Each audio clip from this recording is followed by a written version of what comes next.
Today's video is a compilation of many previous videos I've made about Valheim. It contains literally hundreds of different tips and tricks for the game of Valheim to help you out in many different situations. And whilst this video is probably more beneficial to someone who is newer to the game than someone who has played for a very long time, I would think there would be a few tips in here at least that anyone will find useful. So I figured this would probably be a good type of video to just chuck on in the background whilst you're enjoying your own Valheim adventures and give it a little listen and perhaps learn a couple things along the way. So I really hope you enjoyed today's video. If you do, please do consider liking and subscribing for more, but for now, let's jump right into it. Just one quick mention of my second YouTube channel that I have recently started. It's quite different from this one, but I think you guys will really enjoy it. The videos are centered around being entertaining and funny and a bit silly, and they're just a different look at all different types of games. I'd love it if you check this out. The link is in the description. Thank you to all those who do. Now we'll get on with today's video. Starting a new Valheim world is always incredibly exciting. However, it is also a bit daunting as you're starting over with nothing and you have much to do. So today I'm going to try my best to help you out, and I'm going to give you a 50-step process to do it like a pro. So first thing you need to do is create a really awesome character to fall in love with and progress through your Valheim game with. Then of course you need to create yourself a new world and give it a nice memorable name, and also potentially choose the seed.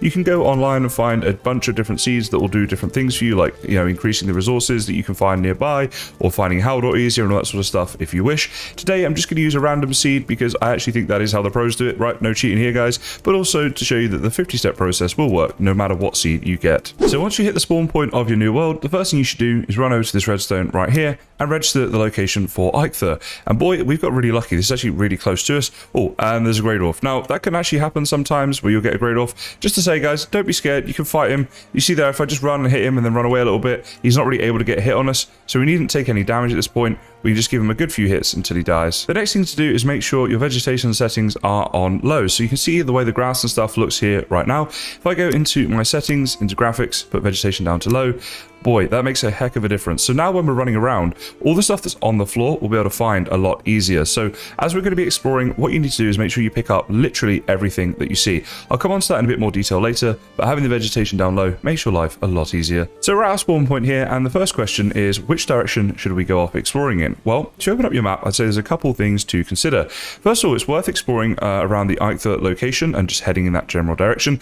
because at the end of the day, you don't know which direction is going to be better or worse than any other. So you just well try and find a base near Antler because it will help you out later on. The second thing is, check out the path that your Raven took when flying in. It can sometimes reveal some different biomes. In the top right of my map right now, you'll see this is saying Black Forest down here. So I'm going to head through the Antler towards the Black Forest because we want to make our base eventually near the Black Forest. We can also see there's open ocean here, and that's another thing for making our base. We want to be near open ocean. I'm going to come into that later on, but these are some things to look out for when choosing a direction to go exploring in. Of course, you can use the comma and the period keys to zoom in and out on your minimap to make things easier to see in which direction you need to be heading. Now, if like me, you've got a lot of animals near your spawn point, it can be worth punching down some trees if there's deer and boar around. These are really useful to kill early game, and what you want to do is do that until you have 6 or more wood like we have right here, then craft yourself up a club. This will mean you're able to kill the boar, the deer, and of course the greylings much easier. You can equip the club I should say, by pressing number 2 there, or by right clicking it to equip, and of course have it on your back using R. So do make sure you kill everything you see on your journey. The boar, the neck, the deer, it's all worth killing early game, and also remember, keep picking up everything you see. It's certainly worth to kill the deer as well if you can find them, and I'll show you that a bit later on once we come up to one, because we're going to rush the Antler fight as part of this strategy. Now the reason for that is Antler is super easy, but then will allow us to do some mining and getting some better resources and stuff like that. So I'll show you guys that in a bit. Now you'll also see these abandoned structures when you're out and about. You can find them either on their own like this one is right here, or sometimes as part of villages. It's always worth going in and having a look at them, as you might find some treasure inside and hopefully some beehives as well. I'll make sure I find one later on in this video to show you guys that, because it is super useful. Now the other thing to say, if you find a lot of resources together, like there's a lot of mushrooms here like this for example, it can always be worth to go onto your map and make a little marker where you found them with a little name for them. Just put M for mushrooms, because they will respawn, and later on in the game you never know when this stuff might come in handy. The other thing to say is, you see we saw mushrooms there, there's now some more mushrooms right here, so we can mark these. There's more mushrooms right here, so even though in that initial place where we marked them there wasn't loads, once we start marking them all, you'll see we're going to have a lot of mushrooms all together. So next time I come out hunting for mushrooms, I know that if I come to this area I can get an absolute ton of them very quickly and very easily. And just like that, on our map we have a load of mushrooms very near each other, and it also shows up on the mini map. So if I'm a bit more zoomed in, when I'm running around around. I'll know in future that these can be points of interest to go and check out whilst exploring if I just so happen to be passing, and then I'm going to get a load of resources that I'm not really even going out of my way to get. If you see a structure like this is also worth marking on the map. These are stones in a boat-shaped outline, and if you dig them out, you can find treasure once you have yourself a pickaxe. So again, we might want to come in here, you might want to use a different thing and maybe a different name and stuff like that, but it is certainly worth doing because again, you can come back here later on to get this stuff. Essentially, anything of interest that you find whilst exploring, you want to mark on your map. Once you do have a bit of food, make sure to eat it straight away to give yourself the health regen and also a bit of extra stamina for whilst you're running around. Whilst out exploring, you will find rune stones like this along the way, and it is worth going up to them and giving them a bit of a read. So in terms of exploring for an area near your base, there are a few things that you want to make sure that you meet in terms of the criteria. The first of all, you want to be near open ocean. There's going to be a lot of ocean exploration in this game. Being near ocean exploration is going to save you a lot of time, just trust me on that one. The other thing is you want to be near a black forest, but not too near, because the black forest mobs can be annoying and will attack your base if you're too close. Now you can see in the distance there, this is a black forest that we're looking at. If I open up my map, just down here is the start of a black forest biome. So this is a really good distance to be away from it. And the other thing to mention is you might get lucky and be able to convert an existing structure or even an existing village if you find something like this, which I obviously have. You always want there to be a lot of trees nearby that you can chop down as well, so make sure that you have that too. And once you have your base location, be sure to mark it on a map. So we're going to go with a little house here and mark it. Now you might not find the perfect location on night one, but do prioritize just making something up in order to make sure you can sleep through the night without having to deal with that on your first night. Either way, once you've got somewhere, what you want to do is start by crafting yourself a hammer, which you should easily be able to do from all the stuff that you found along the way. You can then go ahead and equip that and make yourself a workbench. And of course the workbench will need to be inside a building or at least covered over in order for it to work. Now once you have your workbench down, you can either make a house, or in my case, we're just going to be converting this existing house. So we can like put a door on the front here, and then we can put a couple of roof tiles on just to make sure that this is entirely like closed in so that we're able to sleep here tonight. We're going to need some more roof tiles, it seems. And if you run out of wood, like I've done right there, the best thing to do is, if possible, craft yourself a stone axe before that happens and chop down the beech trees, or you can search for more branches, or even just chop down these little trees here with your hands. And at this stage, our only goal is to get to the stage where we have enough wood to make a bed for the night with a fireplace so that we're able to sleep through the night, reset our spawn point, and then go again first thing tomorrow morning. Just remember, if you do go down the route of chopping down some of these bigger trees that you see here, once they start to fall, be very careful, because if they fall on you, they can kill you. I have died this way many times, much more than I'd care to imagine, but they really do a fair bit of damage. So when they're falling, just keep an eye and make sure they do not fall right on top of you. So once you fill in the holes in your house, if this is what you're doing for a conversion, the next thing to do is to go around and just repair all of these bits here that are in poor repair. So any of the structures you find like this just out in the wild will be in poor repair. Obviously, if you make a structure yourself, then the bits that you place down are not going to be in poor repair and you won't have to do this. But if you are converting, make sure you do get it all back to being in good condition. So if you find a structure like this that has beds in it, you might be tempted to try to use the beds inside the structure in order to sleep through the night. However, unfortunately, this is not doable, and we're also not able to break them using the hammer, so it seems like they're just kind of stuck there. But actually, if you get your axe out, you can hit them with the axe like that to destroy them, and then just simply make yourself your own bed with the wood that you've gotten, just like this. There we go. And at this point, I can go ahead and claim the bed. And the next thing to do then is to get a fireplace down so that we can sleep. So to do the fireplace on day one, the easiest way to do this is to simply place it outside, but near to your bed, just like this will do fine. We can look at setting up a proper cooking station and stuff like that later, but this will be close enough to the, my goodness, Hugin's like, he's going a bit crazy right now. Let's try and get rid of him. Unfortunately, Hugin is an annoyance that you just have to keep talking to. But that fire is now close enough to my bed, so we can actually come in here now, sleep for the night. We've set our spawn point, and we've got through night one. So on day two, you want to go exploring, have a little look around your area, and also kill lots of boar. The goal being to get enough materials to make up a crude bow. So you need 8 leather scraps from the boar, and of course, the wood as well. Then you want to make up some wooden arrows, and then head back out exploring. The reason we're going to do it this way is because when we have a bow and arrow, it is much easier to kill deer, and it's also much quicker. So again, we're going to do that, and we're looking to kill deer until we have 3 deer trophy. This is in order to spawn in Eikthyr. Hey guys, Kaizen here. Just a quick amendment, you actually only need 2 deer trophies, not the 3 that I said in the video. So you're only looking for 2 to spawn in Eikthyr. If you guys want to see me get things wrong on a regular basis, my Twitch will be linked down in the video description. If you want to come hang out, we do a lot of live streams on Valheim there, a lot of like fun things and stuff going on, and just a lot of me being a noob like that, getting stuff wrong. So yeah, check it out if you're interested. Let's get back to the video. My strategy for playing this game early on is to rush killing Eikthyr, as he is a really easy boss to kill, but killing him will also unlock some really useful things, as we'll see later in this video. Okay, so we got a deer right there, so we got our bow here, and with one shot, the deer has been killed. So a lot easier to just kill them like that, and you can kill more than one at a time.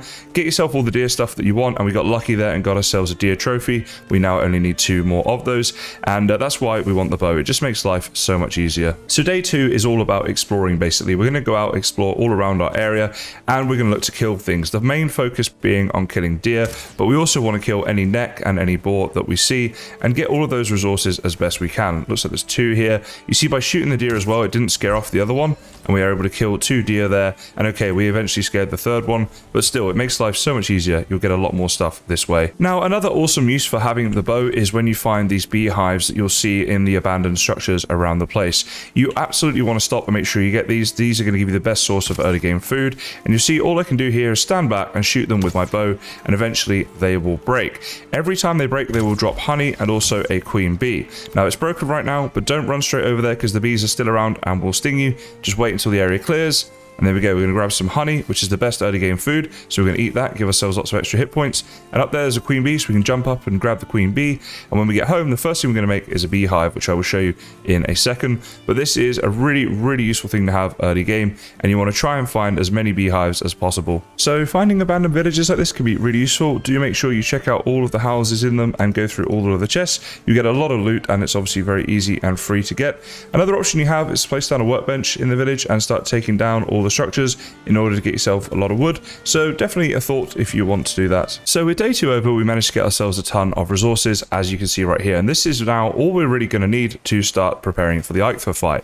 So in terms of the preparation, first thing you want to do is get a beehive placed down so we can get that honey going on. Honey is incredibly useful, so we don't do that first. So as that's being produced, we can be doing all of the other things. The next thing I recommend that you do is go ahead and get yourself a chest placed down and store a load of your stuff in there, because at this stage your inventory is going to be getting pretty full, and so you can just lighten the load a bit. After that, it's a good idea to spend a lot of time chopping down some trees. I did a tutorial on my video about how you can get wood really fast, so it'd be worth checking that out if you haven't seen it and if you're not familiar with it. But at this stage, that's the aim of the game, just chop down a load of trees. Whilst chopping trees, if you see any birds, it's definitely worth shooting them and killing them. We want their feathers, and we want a lot of feathers, as many as we can possibly get, because we're going to use them to make up some fire arrows in order to kill Eikthyr more easily. So next, you can start getting yourself into cooking some food by placing cooking stands above fires, just like this.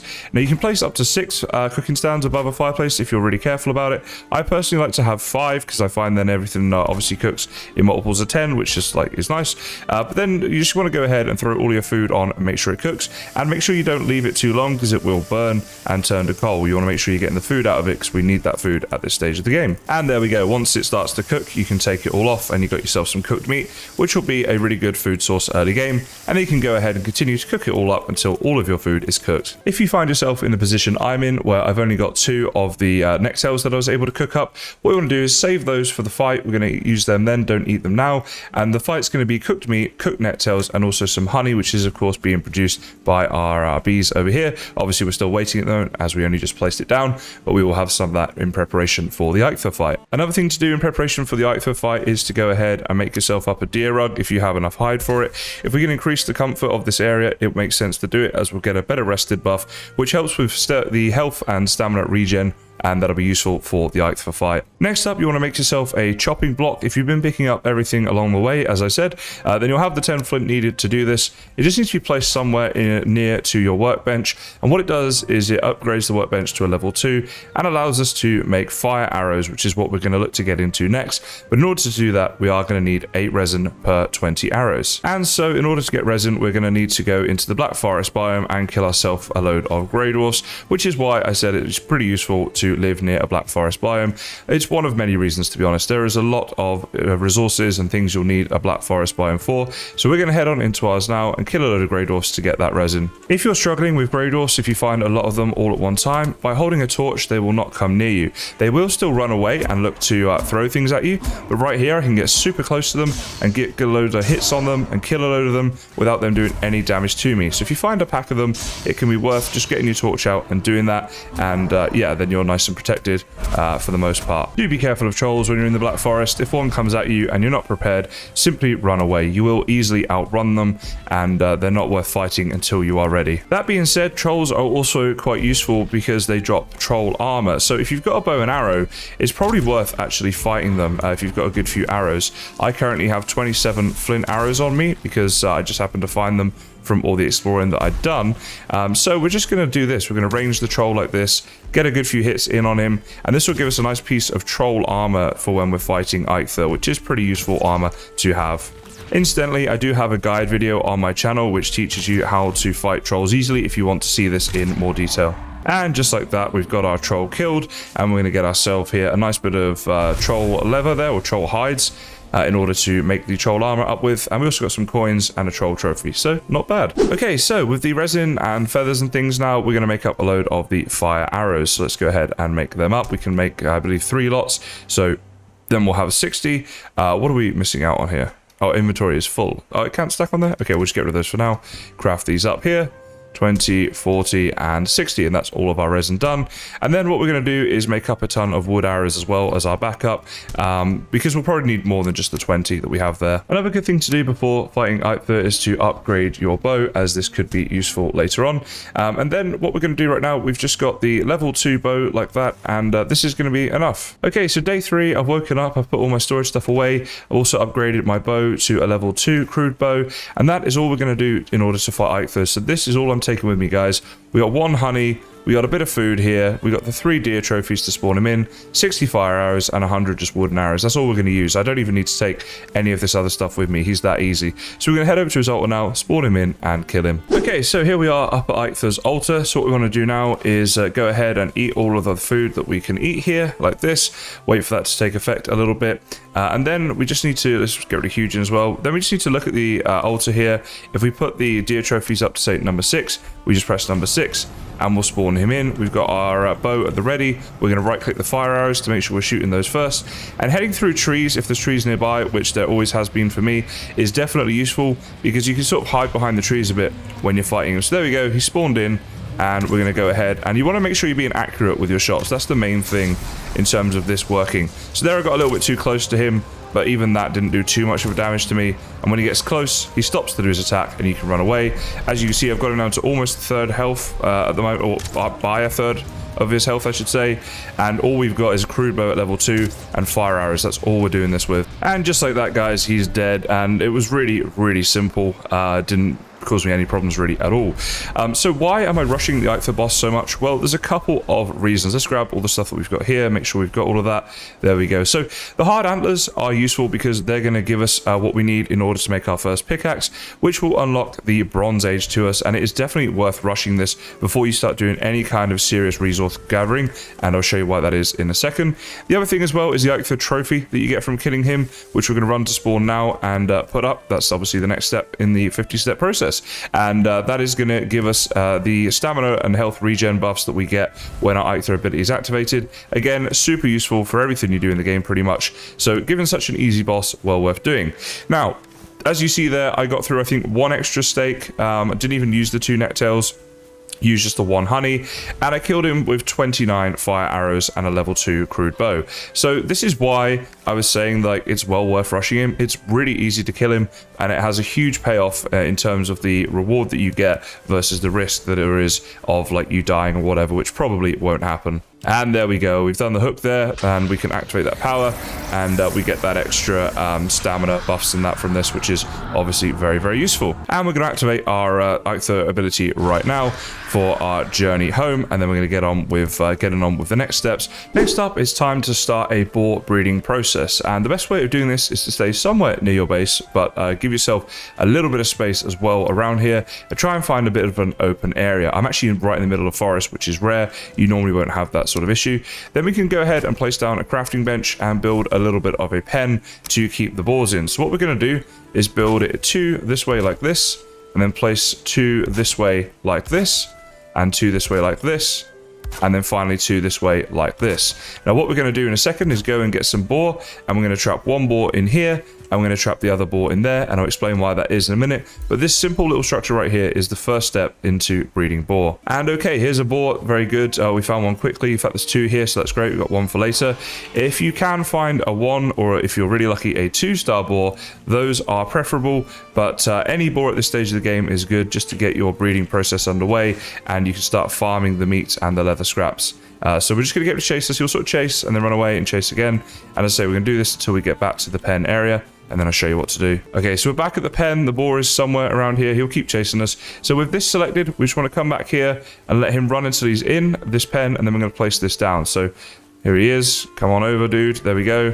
Get him to chase us. And when he's in here, we place that down, and then we run away because he's going to be frightened. Then we just need to repeat the process with another boar. I think I saw one just around here a second ago. Yep, there we go, another boar. So we'll get this one to chase us, and we'll put him in the pen next to the other one. Okay, so he's coming back now. This boar over here is going to attack the fences and stuff, but don't worry, they won't get destroyed in this short amount of time. And voila. Now it looks like I didn't place that on correctly in the first place, but I just caught it there. Okay, so then at this stage, what you want to do is go ahead and grab yourself a load of raspberries. Let me do that real quick. Okay, so grab 20 raspberries here, and I'm going to split them into 2 groups of 10, and we're going to feed them to the boar. Now this will, the boar will then eat them while we're not around, and by doing this, this will start to tame them. So if I can get over the log, we're going to jump up here like this and throw 10 into this pen. There we go, they did land in there just about. And then we're going to do the same over here. So from here, throw 10 into this pen. And we missed, and we're going to have to repeat the process until we get them all in. Okay, so now they each have their food in their pen. You can see they've done minimal damage to the fence. You can always repair it as well if you want. But essentially now you just want to run away. Make sure there's no fires near them, because that will also scare them. And once you're away, they will start to eat the food and start to tame. The next step is to go ahead and make up the Antler Pickaxe, which you can do with 1 hard antler and the 10 wood. And this is going to be used to get us into the Bronze Age. So the next thing we want to do here is put... Oh, is it just 2 deer trophies to spawn like that? Maybe I was wrong when I said 3. My apologies for that if I was incorrect. Either way, they're not that difficult to get, so you guys won't have any issues with that. So I'm going to clear my storage now and then head off again. And once you've got your pickaxe, you can, of course, use it to dig out one of the boat graveyard things I mentioned earlier that you've marked out, and find yourself a loot chest for some extra treasure. So at this stage of the game, you want to come to a black forest and find yourself some of these pine trees that you see here.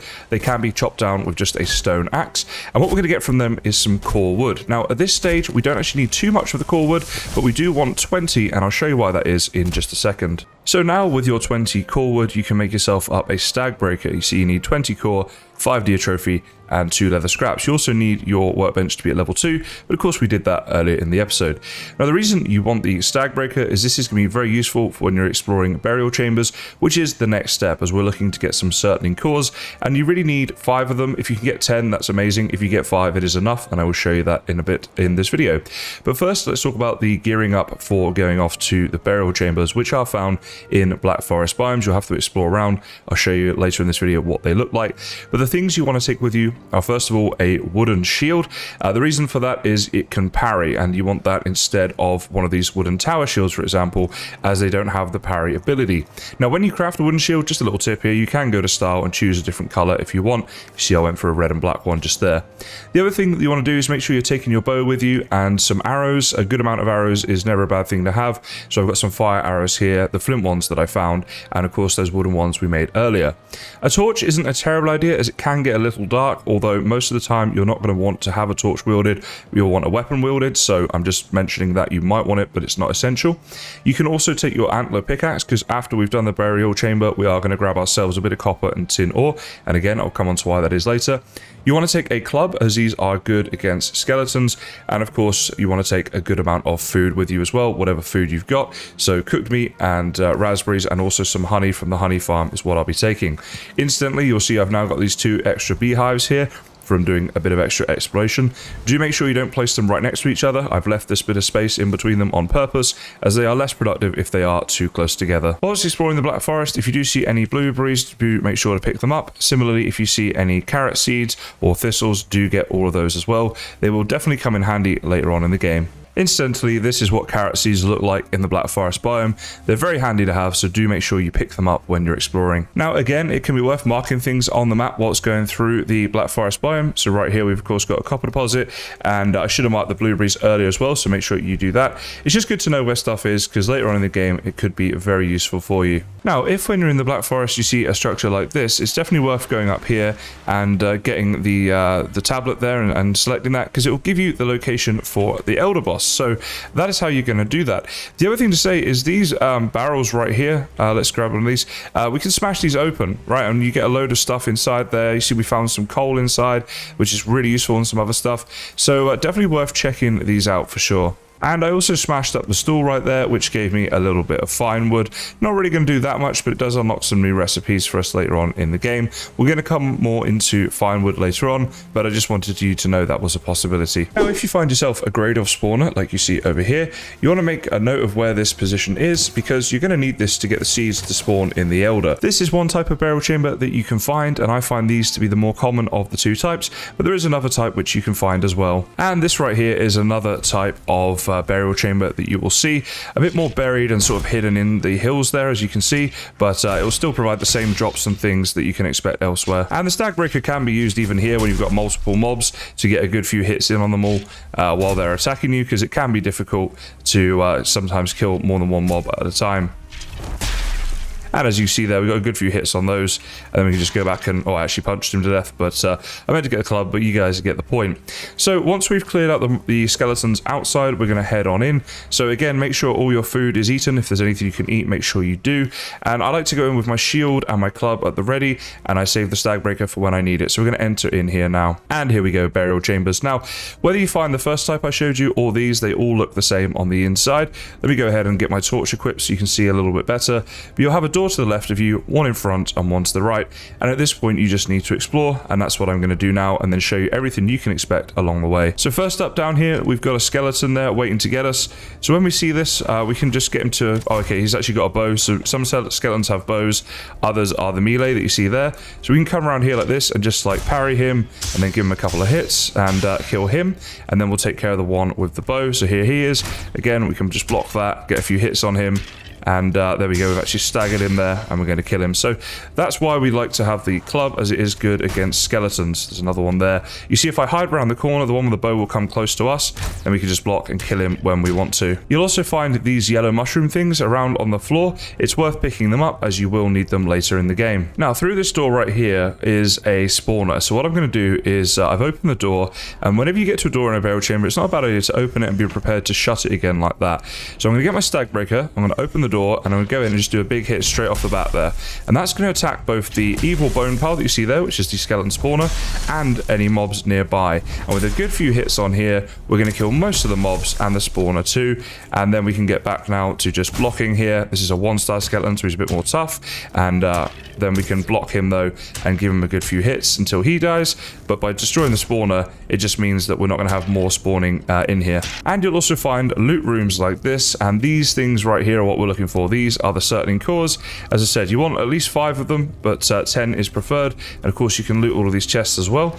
Do look on the table. You see there's some amber pearls, and sometimes you'll find things. There we go, there's something on the floor there, is it? Oh no, it's just a rock. But sometimes there's things on the floor in that as well. So do have a good look around in these. And sometimes you'll find circling cores just in little places like this. We explored through the door here, and there they were. And this is why you do want to explore the whole thing. The other thing to say is if you find some mobs that are attacking you and you get into a bit of trouble, you can of course run away a little bit and come back and recover to fight them. You can even exit out of the chamber here like this, of course, and they will not follow you out. However, if I was like down this one right here, for example, and there's a load of mobs here, a load of skeletons chasing me, and I'm getting into some trouble, I can escape and whatever, but you do need to come back and then kill them before exploring the rest. I made this mistake early in the game where I thought they were like way down there and we were good. I started exploring down here and they followed me in, and then I'd meet mobs like here in front of me, and then there's some behind me, and at that point you're probably gonna die. So if you get into trouble, you just need to keep like getting your bearings again, coming back, and then killing them. Now, one useful tip, particularly if you're new to the game, you can see in this section here, I've got a door here, and also a door here. Now, what can be a good idea is once I've explored through these two doors, come back and leave these two doors shut and leave this door open. This opens out incidentally into the main chamber area, which I'll show you in a second. The reason being, I can now come into here and I am completely safe. The doors are shut behind me. I'll run through this door that I left open and shut it behind me, and I'm safe. And I can come in here, I can eat my food, I can regen, because as you see there's a ghost, and I was fighting a load of skeletons as well. Got me down to about 25 health, so it was a bit low, so I just thought I'd come in here, take a breather for a moment. If I open this door up, you'll see this is where we are out here. So if you find one of these situations, make the most of it, guys. Have those doors shut. Now I'm going to teach you about how to fight a ghost, and for that we definitely want our bow, and let's go ahead and select the fire arrows as well. Okay, so next up we're going to talk about fighting ghosts, and I think there was one, there we go, just through here, and you want to range these and shoot them with your bow and arrows, and then you can get out of the way of their attacks, come back and range them, and just do it like this. And they often get like a little bit stuck in these sorts of places. Meleeing them is not very efficient and doesn't do much damage. We see here this one's not far off being dead. If we can just land another hit on it, he'll be dead, and the fire is continuing to hit him even after we're done with it. Down to very low health right now, so one more hit and there we go. He's going to die just like that. And we've got some more certain cores here to pick up. Okay, through this door we have another ghost, and I want to talk about something here. So you see here, when they get a hit on you, I want to try and let this guy hit me, they do a lot of damage. All right, that took me down by about 20 hit points or something like that. So at this stage of the game, right, it depends on how lucky you've been. Like right now, I've got 6 certain core on me, we only need 5. So you could, if you wanted to, just kind of shut the door on them and go off. If you do want to fight them, it's going to be a little bit difficult sometimes, but the way to do it is like I showed before. So what we want to do is just be ready for him. And so I'm going to have my bow here, let him come to us, and we're ready to just get a shot off at him, and then hide, and we can hide behind the walls.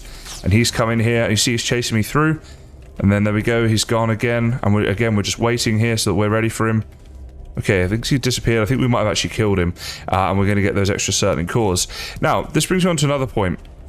Something else you can find, you see here all the treasure around, that's why we want to look everywhere.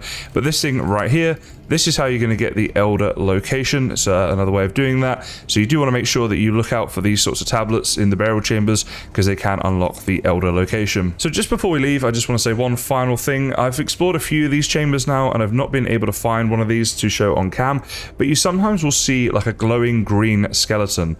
Those are poisonous skeletons and are best to be avoided at this stage of the game. You can always mark the location of the chamber on your map when you leave and come back later, but they are really, really difficult to beat, and we are doing this with minimal amounts of armor and weapons at this stage. To come and do one of these with just a wooden club and a wooden shield and stuff is pretty minimal, but we're all after rushing these certain cores, and I'm going to show you why that is in a moment. So before you leave the Black Forest biome, what you need to do is find yourself a copper deposit like this, and in total we're going to get 6 copper ore. So copper ore looks like this. You just mine away at this with your Antler Pickaxe, and we're going to get just the bare minimum that we need to advance to the next stage of the game.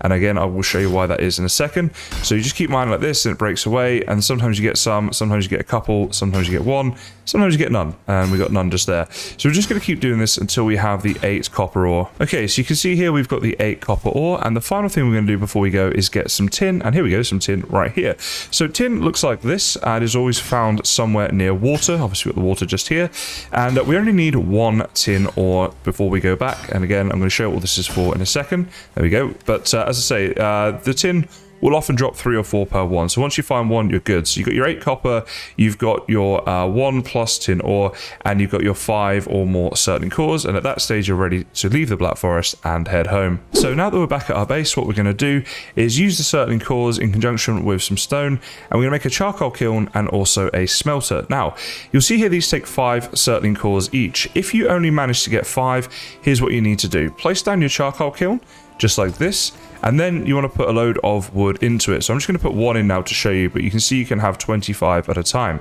So you're going to put in bulk amounts of wood, maybe have a little chest nearby, because what you're going to get out of this is coal, which is quite heavy. You're then going to use the coal to basically smelt down the ore. I'm just going to get rid of this dude right here. And here we go, the coal has come out, and we can pick up, pick up the coal just like that, and there we go. So obviously you can have a chest down here and put loads of wood in there, and as it comes out, put the coal in there.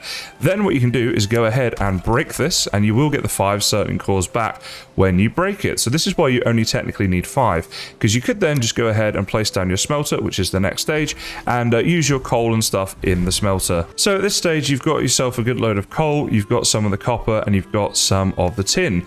The next thing to do then is to load all of your coal into the smelter, just like this, and then you want to load as much ore as you can in. You can only do 10 at a time, and if it's turning nighttime, the best thing to do now is to go and sleep, because when you wake up in the morning, all of that stuff that was smelting will be done instantly and you won't have to wait. And here we go. In the morning, all of this stuff is now waiting for us, all of this copper. And this will unlock a load of new recipes for us. And we can put the final recipes, ores and stuff in there. And we got ourselves the 1 tin as well. So the reason we wanted 8 copper and 1 tin is we're going to make a couple of things. To start with, you want to go ahead and make yourself a forge, as you can see here. So that's what 6 of the copper is for. Let me get the coal and stone, and then I'll show you why we're doing this. Okay, so here we go. We're going to place our forge down just in here, and this is going to give us even more recipes that we're able to now make. Now I've just placed it in here because it's undercover and stuff, and I'm coming towards the end of this 50-step process. Obviously you may want to make a bit of a nicer area than what I've done here. I'm just going through exactly how you're going to do it, but not necessarily the way in which you'll do it personally. So now we can use the forge, and we're going to make up some bronze. Now with the 2 copper and 1 tin, we can make up a single piece of bronze. You see it just over here, and with that we can make up some bronze nails, and this is the bit that we've been trying to get to that's going to get us to the next stage of the game. The reason being is now with our hammer under the miscellaneous section we can make a cart. So let me go ahead and get the wood and I'll show you that. So here we go, the cart right there needs those bronze nails, and we can place that down. Now when we open this up, we have all of this storage that we can store all of our things in, and what this means is we can go far afield to get a load of resources and put them in here. We're no longer limited by our weight that we have on us because we have all of this extra storage space. So at this point of the game, it's now up to you guys in terms of how do you want to progress. I mean, this game, there's so many different ways you can play it, and none of them are wrong. You should play this game the way that you enjoy it, and today's video was just intended to get you off to a good and useful start so that you can continue onwards. Now what I would do at this point is my boar are probably tame or close to it. Not quite, they're still frightened, but they are, what are they on right now? Let's see here, like 84%. So once they're both tame, what I'll do is tear down that fence in between, keep feeding them, and they'll breed with each other and get a boar breeding process going, and then I might look to get into carrots and that sort of thing. The reason we rush this stuff though, guys, I've explained the Antler. The reason that we rush the storage cart is because it gives us so much extra stuff right here that we can use when we're gathering resources. So the way in which I would personally do this would be to head off to the Black Forest biome, make the cart whilst you're there, because then you have to pull it all the way there, because when you're pulling it, it can be like a bit difficult, and you can bump into objects and it can take damage and stuff like this, so you just need to be careful. But then we can just pull it home at the end with all of the stuff we got on us, and you can dodge roll to get in and out very quickly, by the way. But you might want to get into a load of building for your base, in which case you can take the cart off and start filling up with a load of wood from trees you've chopped down or whatever else you want to do. The point is, whatever way you progress, you're going to need to be hauling around a lot of resources early game. The cart is sort of the holy grail of this process, and that is why it is the last thing I wanted to mention in today's video. I really hope this video has helped you guys. If you have any questions, you can ask me them in real time over on my Twitch. There'll be a link in the description to that. So today, guys, I'm going to show you some building tips and tricks here in Valheim, just some things that I've picked up over the time that I've been playing. If you think I've missed anything out, do let us know down in the comments, and if you find a certain tip particularly helpful, then let us know down in the comments as well, as it'd be interesting to know. So first up, I want to talk about building overhangs. So anytime you're off the ground, building overhangs is a little bit tricky. If you try and place the floor, you have to go like right up to the edge, and you can risk falling off, and depending how high you are, you can sometimes die by doing this. So although it is possible, it's really finicky. The best way around this, I found, is to use these things right here to snap into place. And what you can even do is use one of the smaller ones first to snap onto the edge here, then use one of the bigger ones like this to snap on there, like that, and then we can go ahead and place down the next bit of floor and rotate it around if we want it the same way, like this, and then just continue this process. You can use item frames to place some mini lights in your house. This one here is a poison resistance mead to give a green light, a frost resistance for a blue light, and a mushroom for a yellow light. Now these don't give much light, but they never run out, unlike torches, and they can be just nice little aesthetical things. You can also hang them on the walls here if you use a circling trophy, and it gives a little bit of light. And again, again, it will never run out. So it could be quite useful and also give you a little bit of an option for colored lighting in the game. Another thing you can do with vertical item stands is if you place one just below the other, as you see right here, if you look at the bottom one and go ahead and attach a skeleton trophy, then on the top one attach a wraith trophy, you'll see it creates a little hooded man like this. So again, just some sort of like cool aesthetic if you wanted to include that in your base. So before you do any sort of build project, if you're building like anything significant, you definitely want to level the ground around you, and this will just make everything a lot easier. Like real life, you need to really focus on getting a strong foundation for your builds in Valheim, and having level ground is a really great way of doing that. So then when it comes to placing down the flooring, you can go ahead and have it all pretty flat like this. So you want to start building from the highest point as well once you start your building, and if you run into something like this, you can just simply use the hoe to level out all of that ground to get your floor nice and ready like this. Now when it comes to leveling, the ground will level to the area that you are stood at. So my feet are at this height. You can see if I'm looking down, there's like this little bar here that as I go out, you see how this bar in the middle of the circles there just extends? That means it's going to be increasing the height a lot more than here, because obviously here we are already at the level of our feet. So you can just see the area of the radius there with the circles penetrating out like that, and if we go ahead and hit that, it'll start to level to us. Now the only thing with that though is it will always level slightly lower than where you're stood. You can't level it right up to the exact same height that you're at. You can just do this a few times to get it pretty close though, and if you're already on reasonably flat ground, then it will be enough for you to build on in a reasonably flat way. However, you can also of course use some stones to raise the ground up as well if you need to do that. Furthermore, if you need to actually lower the ground if it's too high, you can use your pickaxe to dig away. Now when using your pickaxe, let's say this is the level that we want the build to be at, right? You'll notice that if I get too close to here and then I dig, I sort of go up a little bit, right? So we come up here again. If we do a few more of these, you'll kind of see this in a bit more detail. So we go all the way along like this, and from this level here, we're starting to go up and get this bit of a hill. Now, what we can do is, if we get the timing just right on this thing, let's say we want to be on this level here, because again, if we stand too far back, we're going to go lower again, right? So if we want to keep it exactly like this, you need to stand a good amount of distance between, like the in-between of being too close and too far away. Now this is something that you'll just kind of get used to over time, just mining straight into the face of the wall there, and once you get it right, then you'll just have a bit of a knack for it. Of course, if you have a little bit like this in between, you can still use your hoe to go ahead and level the ground, and between doing the pickaxe method and the leveling, you should be able to get it just about perfectly flat, or at least perfectly enough for whatever it is that you're building. Now when it comes to building a base, whenever you're placing the foundations, you want them to be blue like this. This blueness here means that this is a strong foundation block that is rooted into the ground, and that is very important if you want to build up high with this. Now you'll see the different colors as we go up here. Green is still very good, and then it starts to go orange and then red until it's like blood red. Now at this point, if I place anything on top of this, it will collapse, so I know I can't place anything further. You see, you can extend this by using these types of poles right here. These are the log poles here that are 4 meters tall each, so there are ways of building higher like that. If you really want to go for it, you can also use stone like this to really build up in this way, and if you really want to go for it, trees will actually allow you to place stone blocks on them. So we could come to a tree here and place this. Obviously you'd have to ladder up if you're doing this in survival. Now you can't go too far out with these. You'll see, like, once you've placed an extra tree, that's pretty much your lot, but it would allow you to then start building on top of here like this. You can see that that is a blue block, which means it's foundational. Then once we've placed down this one here, you'll see that the trees are a little bit in the way, but you guys get what I'm saying. That is also a blue block, and then it's starting to go green. So if we wanted to start with something really tall, starting on a tree is a way to do that. Inside your builds, having windows is a great way to allow in natural light. Now they don't all have to be made out of iron like this, but you can do that and have windows that open. I actually did a video recently on 30 different window designs, so if you guys are looking for that, there'll be a video on my channel showing you all different designs like that, but it will allow you to have that natural light in during the day rather than needing loads of lighting throughout your house. If you're building a bit of a treehouse type of base or an elevated base, you'll notice that you unfortunately can't place campfires on top of the wooden floors. What you can do is place them on top of the stone floors. So if we were to get a stone floor here and place it down, if it would hold, we could place it on top. However, as you see there, you cannot place it down on top of these wooden structures as it will not hold, it'll break. So there are ways around this, and one of the best ways is again using trees. We saw here before that we can place down stone on top of a tree and it will of course hold there. So you could place down your stone right here like this, then go ahead and place a campfire on top of it if you're doing a bit of a tree housey type of build. Now if we destroy the stone underneath it the campfire actually remains. And at this point, what we could do is switch this out here for a little bit of a wooden floor if we wanted to. Now, again, I'm not going to worry about getting this perfect, but if you guys are doing it in your worlds, you could have that perfectly snapped underneath there. Well, there we go, just like that, right? So it's perfectly on top of it. Of course, this also works inside your houses. If you want to place a fireplace inside your house, you can simply replace one of the wooden floors with a stone floor, place your fireplace on top, destroy the stone floor underneath, and then go ahead and place the wooden floor underneath again like this. See if we can snap that in there. Did that snap in? There we go.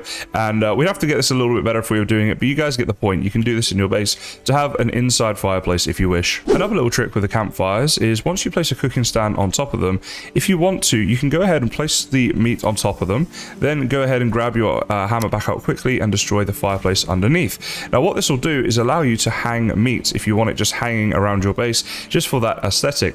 It will still smoke like this, but it won't cook. It will just stay there and look like the meat. And so you could hang, you know, meat and necktails and stuff like this. If you didn't have the fireplace underneath, it won't let you hang it. So you place the fireplace first, hang the meat, and then destroy it, and there you go. You've got a little hanging meat if you want that as the aesthetic. You can use an unlit portal to frame a door to make it look a little bit round, or just give it a nice little frame for when you go ahead and walk inside. This can also be used on windows to create round looking windows. If you're trying to build a vertical wall, once you've placed the first one, it's a little bit tricky to get the second one, but with a bit of a hill and stuff, you can sometimes get it. However, by the time it gets to the third one, it can be quite difficult. A good way around this is to go ahead and place a little block there like that on the side, on those vertical logs. Then you can simply snap up there like that, and boom, there we go. You can get 3 high. You can save a lot of space inside your house by integrating the storage with the outside, so we can still open these chests you see right here, and they poke out the back. Now, if you want to do that, here's what you need to do. Go ahead and grab your chest first of all, and place it down like this, and then get the other one next to it. And obviously, you know, you might want to spend a bit more time getting it perfect, but I'm just showing you how to do this. Then you want to go ahead and place your wall down, and you see there, you can integrate it. You've even got some options as to how it integrates exactly where you want it and how far back and that sort of thing. But if we place that one there and then that one there, you'll see there we go. This is just like sticking out a little bit. Now, it's not just chests that you can do this with in the game. You can actually hide a lot of things. So for example, you might want to have a kiln like that is slightly in and slightly out of your house. So if we place that one there like that, and then a half on top, and then another one next to it here like this. And of course we could build walls up on top of this as well if we wanted to like really hide this thing. You could have a kiln that is largely hidden from the outside, but will still be inside your base, just like this. So just a couple of technical things to mention now, guys. First of all is do make sure you've got your Eikther ability activated whilst building if you have it. Also, try and give yourself the rested buff with the highest level of comfort possible. I do have a tutorial on my channel about how to get your comfort levels very high. And also look for the high stamina food. Things like Queen's Jam is going to be one of the earliest game options for that. And as you get through the game, obviously you'll have even better food with higher stamina available to you. And also stamina meads are also worth looking at, and tasty meads and things like that. It will just give you that extra efficiency when building, and also that extra stamina, which is going to be really important. You can also upgrade your tools in the forges and workshops and stuff like that, depending on what the tool is. And again, that's going to really help out in terms of building, because you will find that you're running through stamina pretty quickly when you build. So it is possible to build circles in Valheim, guys, and I'm just going to show you now how you can do that. So you want to start off at the extremity and place down a wooden floor just like this.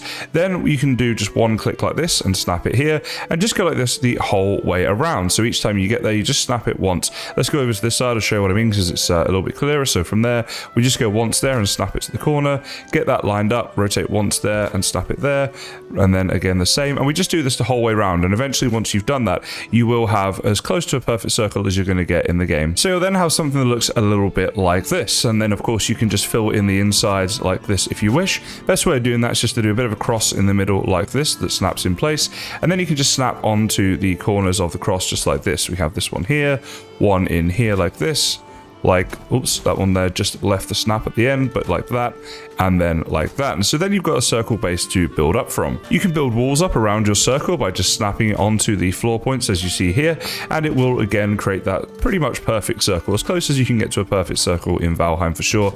And it'll look pretty good, especially for things like towers. This is going to be the way that you're going to want to do that. In terms of the roof, you can go ahead and select either the 45 or the 26-degree roof. If we go for the 45 right here, you simply want to rotate it around and snap it onto each of the walls in the same way that you snap the walls onto the floor. You're just snapping each of these in perfectly, and you want to do this the whole way around. So then you'll have something that looks a little bit like this. Now at this point, what you can do is go ahead and start snapping on again. The way I would do this one is to just snap it to the edge here of each corner. So we're going to go one there, and then we're going to do one just on this corner here, try and find the straight bit and go up from there.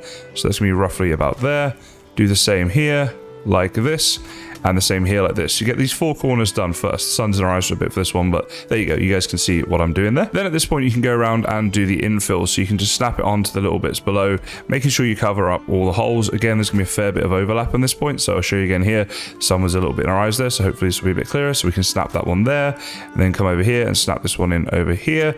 Just make sure there's no gap so there is a complete roof for this level. And then you can go ahead and stick a triangle roof on top of that to make sure that it is all covered in. And depending on how you do your circular roof and stuff, sometimes you'll need to do like a little bit more to it than this. This is just a quick like tips video to show you that it is possible, but it's something you might want to play around with a bit in your worlds. You can use the wooden crosses to create a bit of a lattice wall. Now this looks nice and also allows light through quite easily. And also you can obviously use like the 2 different types of them. And this one right here can be quite nice as a fence for like a garden sort of area, because you can literally just make it down at the ground level if you want, and you can put crops around it like this, and it'll be just a different type of fence to the typical, you know, this type of fence right here. It just looks something a little bit different, maybe a little bit more sturdy and a little bit nicer. So it's just another option there for when you're building. Now we talked about poles before and the 2 different types of poles and how they stack to different levels. Well, if you really want to go for it, guys, a late game option if you're in survival are the reinforced poles that you see here. The reason they're more of a late game option is because the wooden iron poles, they do require iron, so 1 per 1, which is a lot, and especially if you're doing this in survival, but worth a mention if you are looking to build really high. So if you leave structures out in the open, they will decay. As you see here, they're sort of down to about 50%. That's as low as they will go. They'll decay down to 50%. The stake walls won't, but things like gates will, stairs will, even like flooring and walls and stuff like that, it'll all decay. And so you have a couple of options with that. It will have a bit of a different look when it's decayed to if you were to build something that was brand new. So you can see here the brand new stairs there. If I place them next to these, they look a little bit like browner. These look a little bit more worn. So if that doesn't bother you, can leave them. Of course, if it does bother you, you're able to repair them. They won't decay to the point of being completely broken, but if you get raided, obviously the decayed items are more likely to sort of go first when mobs attack. So it might just be something you want to, like, you know, think about. The other thing you can do as well if you want to protect certain areas is to place roofs over the top of them. So roofs won't decay, and roofs also will keep things from decaying too, which is why most Viking longhouses and things have roofs, because as you can see here, none of it will decay, and it keeps everything underneath it protected and stops that from decaying. This stuff here instantly is decayed because as I was building it, it was raining. But yeah, you guys get the point. If you build like that, then you won't get the decay in the long run. You have a few different options for spiral staircases in Valheim. This one here is probably the most compact of the ones that you can do. This one here is the one that actually uses stairs and is a bit more of a gradual type of thing. And then this one here, I don't know if you'd count this as spiral or not, but it's sort of more compact and uses stairs, so I thought I would mention it. Now I think the way that you build this one is pretty self-explanatory, but I will talk about the other 2 just briefly. So if you want to build this one right here, the way you're going to do this is to place down your stairs like this. Sorry, I just had to turn my cheats on there. Okay, so to build this staircase, you want to place down your first stairs there, and then you're just simply going to snap them as you go up. And you can, as you see here, I'll just show you guys to place one more down, but if you run up this staircase on the inside, you will get stuck on this thing right here. So you just need to remember to run up and down on the outside, and then you're good. But this is an option, and you will need to give it supports and stuff as it goes up, and it will look something a bit like that. And of course, you can wrap it around as many times as you want. Now, as for this one over here, this is probably my favorite spiral staircase of the lot because it looks the most like a spiral staircase. However, it's also the most difficult one to build. So, well, not, I guess, difficult, but just finicky. So I'll show you guys what I mean. So, in order to build that one that you see there, first of all, you want to place down a beam like this, and then a horizontal beam just on the floor there next to it. Very good. Then you need to destroy this beam, get the beam again, and where it was like that, just give it one rotation round like that. Go back to the horizontal beam, and it will snap into place there, but it'll be on the floor. So you then need to shift and get it just into the perfect place like that. Then we're going to destroy this beam once more, select it again, and from where it was here, click it once more with the rotation, and then go around like this. Now this is obviously a time-consuming process, right? And this is something that is, as I say, a bit finicky and stuff, and you might get it wrong a few times before you get it right, but it does lead to this nice aesthetic then that you can run up. So I don't know, I think it's potentially worth it depending on what you're looking to do. So today, guys, we're going to talk about some tips for when you go exploring in Valheim. Now these sorts of tips, I think there'll be something here for just about everyone, unless you have played this game like a lot, which a lot of people have, but hopefully at least something is useful for you. But if you think think there's anything I've missed, do let us know down in the comments. And if you do find any sort of tip particularly useful, then let us know that in the comments as well, as it's always good to get feedback. If you're enjoying Valheim, guys, and you want to see more videos like this, please do consider liking and subscribing for more. It really is greatly appreciated. But let's jump into exploring tips. So I want to start by talking about if you're early game in Valheim and you haven't yet got to the stage where you've got portals. In that case, when you go off exploring, I recommend that you consider taking stuff with you in order to make a little bed and sleep through the night. The trouble is with nighttime is it is a very tough time in Valheim when you get all different sorts of mobs that are more difficult, and the game is just more difficult in general. And the trouble is dying sucks.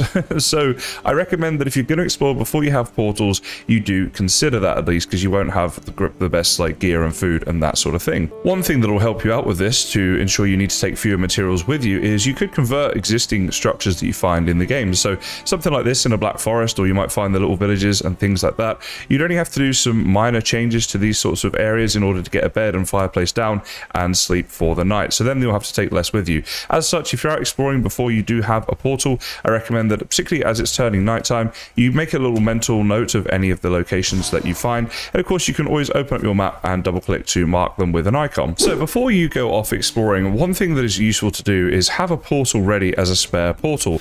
Now, if you only have the materials to make 2 portals, don't worry, because what you can do is this one right here is connected to another portal right now. So if you want to take materials with you to make a portal, you wouldn't be able to come back to this one. However, you can just change this to a new tag and just call it new, for example, and then take just one set of materials with you to make one portal while you're out and about. And when you go out and about and you place down that portal and title that new, you'll be able to come back here. Now, this just gives you an option if you're really far away, you know, if you've explored on the map and you're like up here somewhere and you want to just come home, then you can quickly get home in that manner.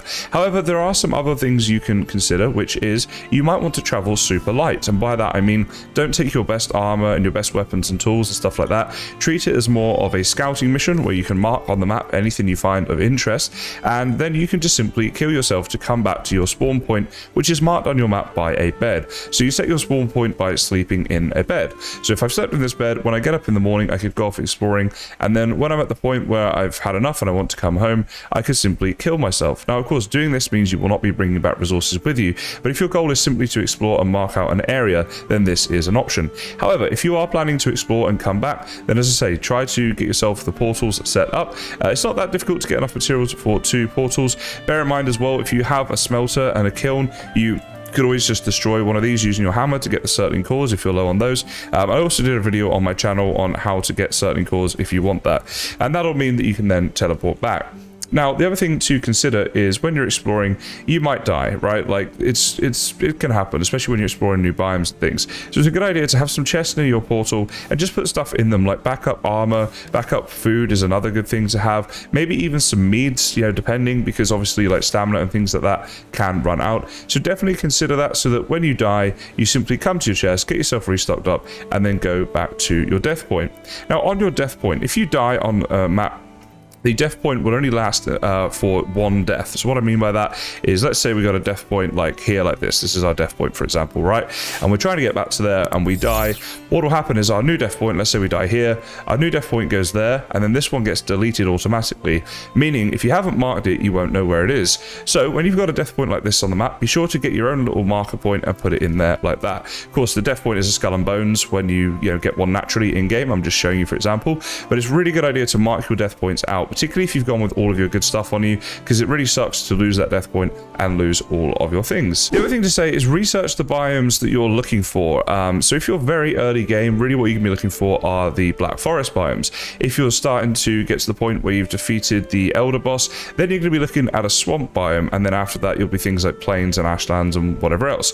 But research what you're likely to find there. All of the mobs do have weaknesses, and it is important that you know what they are to take with you the right sorts of weapons and tools and that sort of thing, and just being prepared in that manner is a really good tip. Now, this one will seem a little bit obvious potentially, but I want to mention it, and that is to mark everything on the map. And when I say everything, I mean everything, because you never know when you might need stuff. So you see here I marked out like where the copper deposits are, so I could go back to those later on in the game. I even marked where there's a good supply of raspberries and mushrooms and things like that on my map, because they do respawn and they are useful throughout the game. We've already covered the death point as well, but any sort of dungeon or something useful that you find is definitely definitely worth marking. Now, another thing that is very useful to mark is your home point, because, okay, this is where your home is right now, but if you intend on sleeping while you're gone, then this will disappear. So you can mark your little home point here like this so that you can get back. And then if you do sleep in another bed when you're like away here somewhere, you'll still have the home point and you'll know how to return. The other thing, and I'm going to cover sailing in a bit more detail in the future, but let's say you do sail over to this island over here. When I say the future, I mean this video, by the way. But let's say you come and rock up here and then you're going off exploring. When you disembark your boat, do leave a little dot there where your boat is so you know how to get back to it. Many times I've sailed to an island, gone off exploring because I'm excited, and then gone, oh dang, I don't know where my boat is. And sometimes you can kind of see, like for example here, right? If I've got off on this island, I know my boat is in this stretch of land. But sometimes you go ahead and explore a lot of the, like, you know, coastline as well, and it's just hard to see. So just leave a little marker there so you know where to be going. Now, when you're exploring, stamina is everything, because you want to be sprinting around as much as you possibly can, right? And so having a good stamina bar and that sort of thing is really useful. So there are a few things we can do to give ourselves the best shot at that. First of all is get ourselves as rested as possible before we go. So we've got that extra rested buff, which can be done by improving the comfort of your environment through all different furniture things. I have a video on my channel which is a full guide on how to get the maximum level of comfort for different stages of the game that you might be at. So you can check that out if you really want to go to town on this. And I do recommend you considering it because it'll just make your life a lot easier. The other thing is if you've already defeated Eikthyr, then be sure to have your Eikthyr ability ready so you can activate that when you're on your travels. Again, that's going to give you that extra stamina and also health regen, which is useful to help you stop dying. But stamina is super useful when you are out and about. The other thing to say is obviously try and choose foods that have the best possible stamina. A reasonably sort of early to mid game option for this is going to be the Queen's Jam. And then as you progress through the game, obviously you'll find all different types of food that you can have that'll do this for you. So make sure you take a good supply of food and try to prioritize the stamina because you are going to be running around a lot. The other option for stamina is to use the cauldron to make up different types of meads, and stamina mead in particular. You've got the stamina mead right here, you can see there, and also even the tasty mead will give you extra stamina too. So definitely something worth considering there for that extra stamina. Now, we talked about portals briefly already. I said about make sure you've got a spare portal at the base, and remember what you've named it. The names are case sensitive, by the way, so you have to make sure they match up exactly when you make your new one. Now, what I'm going to do is just show you a little place where I've set up a base, or like a bit of a mini base, because this is what I recommend you do if you're looking to portal to a biome where you're going to be going back often. So this one here for me is going to be near a mountain biome, and you're going to find you're going to need to go back to this mountain biome a lot, because for me it was where I needed to do my motor fight. It's where I'm going to get a lot of silver, and it's where I can mine other resources found in the mountain biome, things like obsidian and stuff like that. So what I did is I actually found this hut, and then I just converted it and repaired it and stuff like that. But what's important is that you build this around the outside of your portal. This is to protect it from aggressive mobs, as they will come and destroy your portal. So you could, you know, like I've gone all this way, and you can see here, this is where I'm at from my base. It took me a little while to find this, but even so, like, this is reasonably close. You could go a lot further than this, and then you'll find that when you try to teleport back, your portal's been destroyed. So do protect it the whole way around and prevent that from happening. So you can see I've got a little portal set up here, and if I go to the map, I'll show you what we've got going on here. This is a bit of a swamp base, but it is in the Black Forest biome, which is a much safer biome, and by the time you're exploring the swamp, you'll be pretty used to Black Forest and pretty used to them and that sort of thing. And I said used to them twice, but we're going to carry on. And again, we make sure we protect this. But what this does is it just gives us a safe area here. Now, again, make sure you always mark where you build your portals on the map so you can always find them. But then what it means is, like, when I was exploring, I had to come out here on my boat. And again, we're going to talk about sailing in a second. But instead of just like crashing in my boat, landing in the swamp and going at it, I was able to come to the Black Forest, get myself set up with an exit strategy to get home, and then go and explore the Black Forest after that. And then, of course, if I die, well, I can get back quickly at least and recover all of my things and all of that good stuff. So I recommend that you try to do that early game, because new biomes can be pretty difficult. And as I said earlier, it's always a good idea to sort of research the new biomes a little bit and just know the types of mobs and things you're going to come up against and how to fight against them. And as always, food is your best friend, as are good quality shields, and after that, obviously, good quality weapons and armors and tools, I should say, will also help you quite a lot. Okay, so I also want to talk a little bit about sailing just briefly. Now, I do have a full sailing guide on my channel, but I wanted to bring it up in today's video because sailing is obviously going to be a very important part of your exploration in Valheim. Now, the first thing to say is never ever make the raft, right? Like, this is really, like, unless you absolutely have to for some sort of reason, it's such a last resort. Just rush get in the bronze nails, and as soon as you do that, you'll be able to make yourself up a carve, which is going to look like this. This This is much sturdier. It has some storage places in it as well. You get 4 storage slots in it, and it goes much faster as well relative to the raft. Then of course eventually you upgrade to this one, which is the longship, and that has a ton of storage in it and goes a lot faster and has the durability and all of that sort of stuff. Now you will have to be a bit aware of sea monsters when you're going out sailing, because you will encounter them from time to time, and they can be a little bit tricky, especially if you're early game, which for a lot of your exploring you're going to be, right? Because that's all part of how we develop and progress through Valheim. So I do have a full video on that on my channel as well to show you how to deal with those, but just to say, just really making you aware that they can be a thing. Now one thing you can do when you're sailing is try and stay close to the shore at times, and then if you see a sea monster you can hopefully get back to shore and escape it. But as you can see here, the islands can be like spread out a bit, and sooner or later you are going to have to make that daring trip. So again, you can watch my video if you want the full information on that. So when you're out on your boat, as I said, you can stay close to land as a bit of a defense against sea monsters, so that if you do bump into one, then you might be able to escape back to land. But be like aware of what land you're close to. So right here, the only thing that's around here is meadows. Now on my mini map, when I open this up, if you hover your cursor over the land, in the top right it tells you. So this tells me this, for example, is a mountain biome, and then if I come out here, this is black forest, and then like where we are right now is meadows. And so if you're close to land, when you're in your boat, you better hover your cursor over to check. Now the reason I say that is, first of all, if you're near a swamp biome and it's been nighttime recently, you can have wraiths that will spawn, and the wraiths will actually fly out to your boat and attack you and potentially kill you. So you definitely like want to be aware of that and not sail too close to swamps of a nighttime. And in general, obviously you're going to try to avoid exploring at nighttime, but it's not always doable because obviously exploring takes a long time. The other thing to be very careful about are the plains biomes. The reason being is deaf skeetos will fly out to you and kill you, and particularly early game they will kill you just about instantly, like a one-shot thing. But even in late game they can get you in like 2 shots without too much difficulty. So again, you need to be really careful of that, because if you sail too close to the plains they will kill you. So just be aware of that. Now I did mention this before, but when you get to land, make sure you mark your ship's location. So this for me here, I know this is my ship's location, and I just like know that it's near Eikther and stuff. But if I'm going off to like a new area, you see I did it up here, I marked where my boat was, and we talked about this already, but I just wanted to mention again if you skipped on to this bit of the video. The other thing to do is to protect your ship a little bit once you land. So just make sure there's not loads of mobs nearby, because if there are like loads of gradings there and stuff and you just run off, the gradings will destroy your boat by the time you get back. It's also not a terrible idea to, when you get back, place down a workbench and repair your ship before you set off, because then if you do get attacked by a sea serpent, it just means that you're less likely to have your ship destroyed. And then obviously if you get stranded in the middle of the ocean, you will not have the stamina required to swim to shore, and you will die in the middle of the ocean, which really sucks. I feel incredibly lucky to be part of the community that we have built up around this YouTube channel with the game of Valheim. You guys come up with awesome tips and suggestions and ideas and things like that in my comment section, and it is really appreciated. So today's video, guys, it's all about you guys.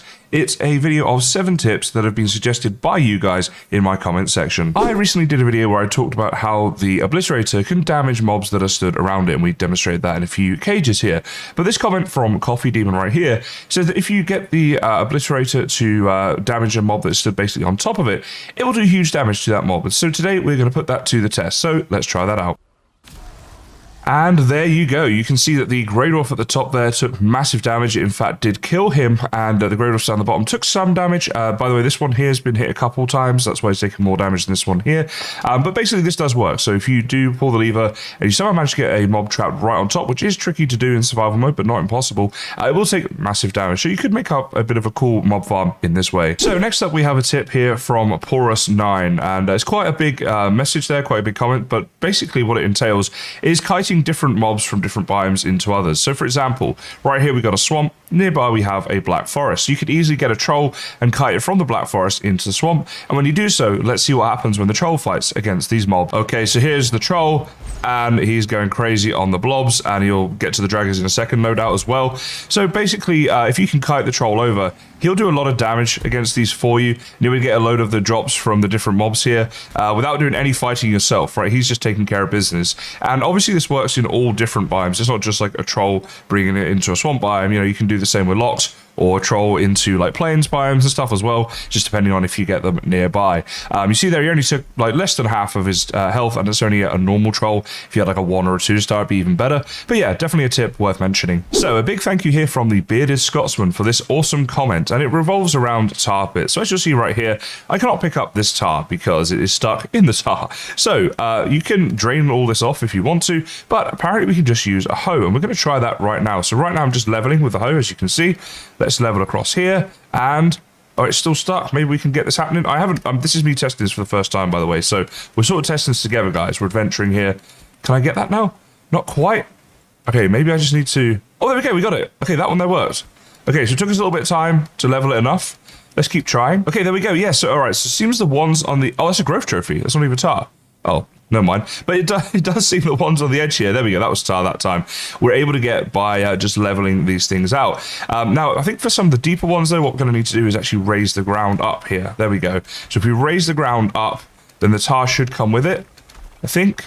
Let's just keep trying this a little bit, see how we go. And yes, there we go. By raising some ground here, I did manage to get all of this tar. So basically, for the tar pits, you can use your hoe to get them through a different method, whether it's leveling or raising, depending on where the tar is. Now, obviously, you can get tar from killing growths, and I just want to quickly mention, because this has been something that's been asked in my comments a lot, growths will respawn in tar pits. Even if you've drained all the tar, every 2 games, growths will respawn there in-game. So the next tip here comes from a YouTube commenter who's simply named A. So thank you for this, A. It says that in the early game, you can find corewood in spawned campfire sites. Now, I'm not actually 100% sure what exactly they mean by this, so if somebody knows, please let me know down in the comments. But it did inspire this video's, or this tip of this video, I should say, for a bit of a different reason, because often in campsites, you will find these things right here. So if I can place a workbench down here, it means I'm able to take stuff down. So obviously you take this stuff down and get yourself a lot of wood easily early game. But another thing you can do is take down these things. You get the signposts, and there we go. We've added coal to our inventory by taking this down. So this could be an easy way of getting coal, and I have a couple more things to show you related to this whole same thing about taking down structures. So the next thing to show you is this, which are these sort of shipwrecked boats that you get. Now, what you want to do is go ahead and give it a good old hit, and then I'll show you why in just a second. And there we go. So out of destroying this boat here, you can see we managed to get ourselves a load of firewood. So let's keep going. I've got a couple more things to show you. Okay, so we got a load more firewood there, and this right here we go. There's a chest right here. You can get some things out of the chest.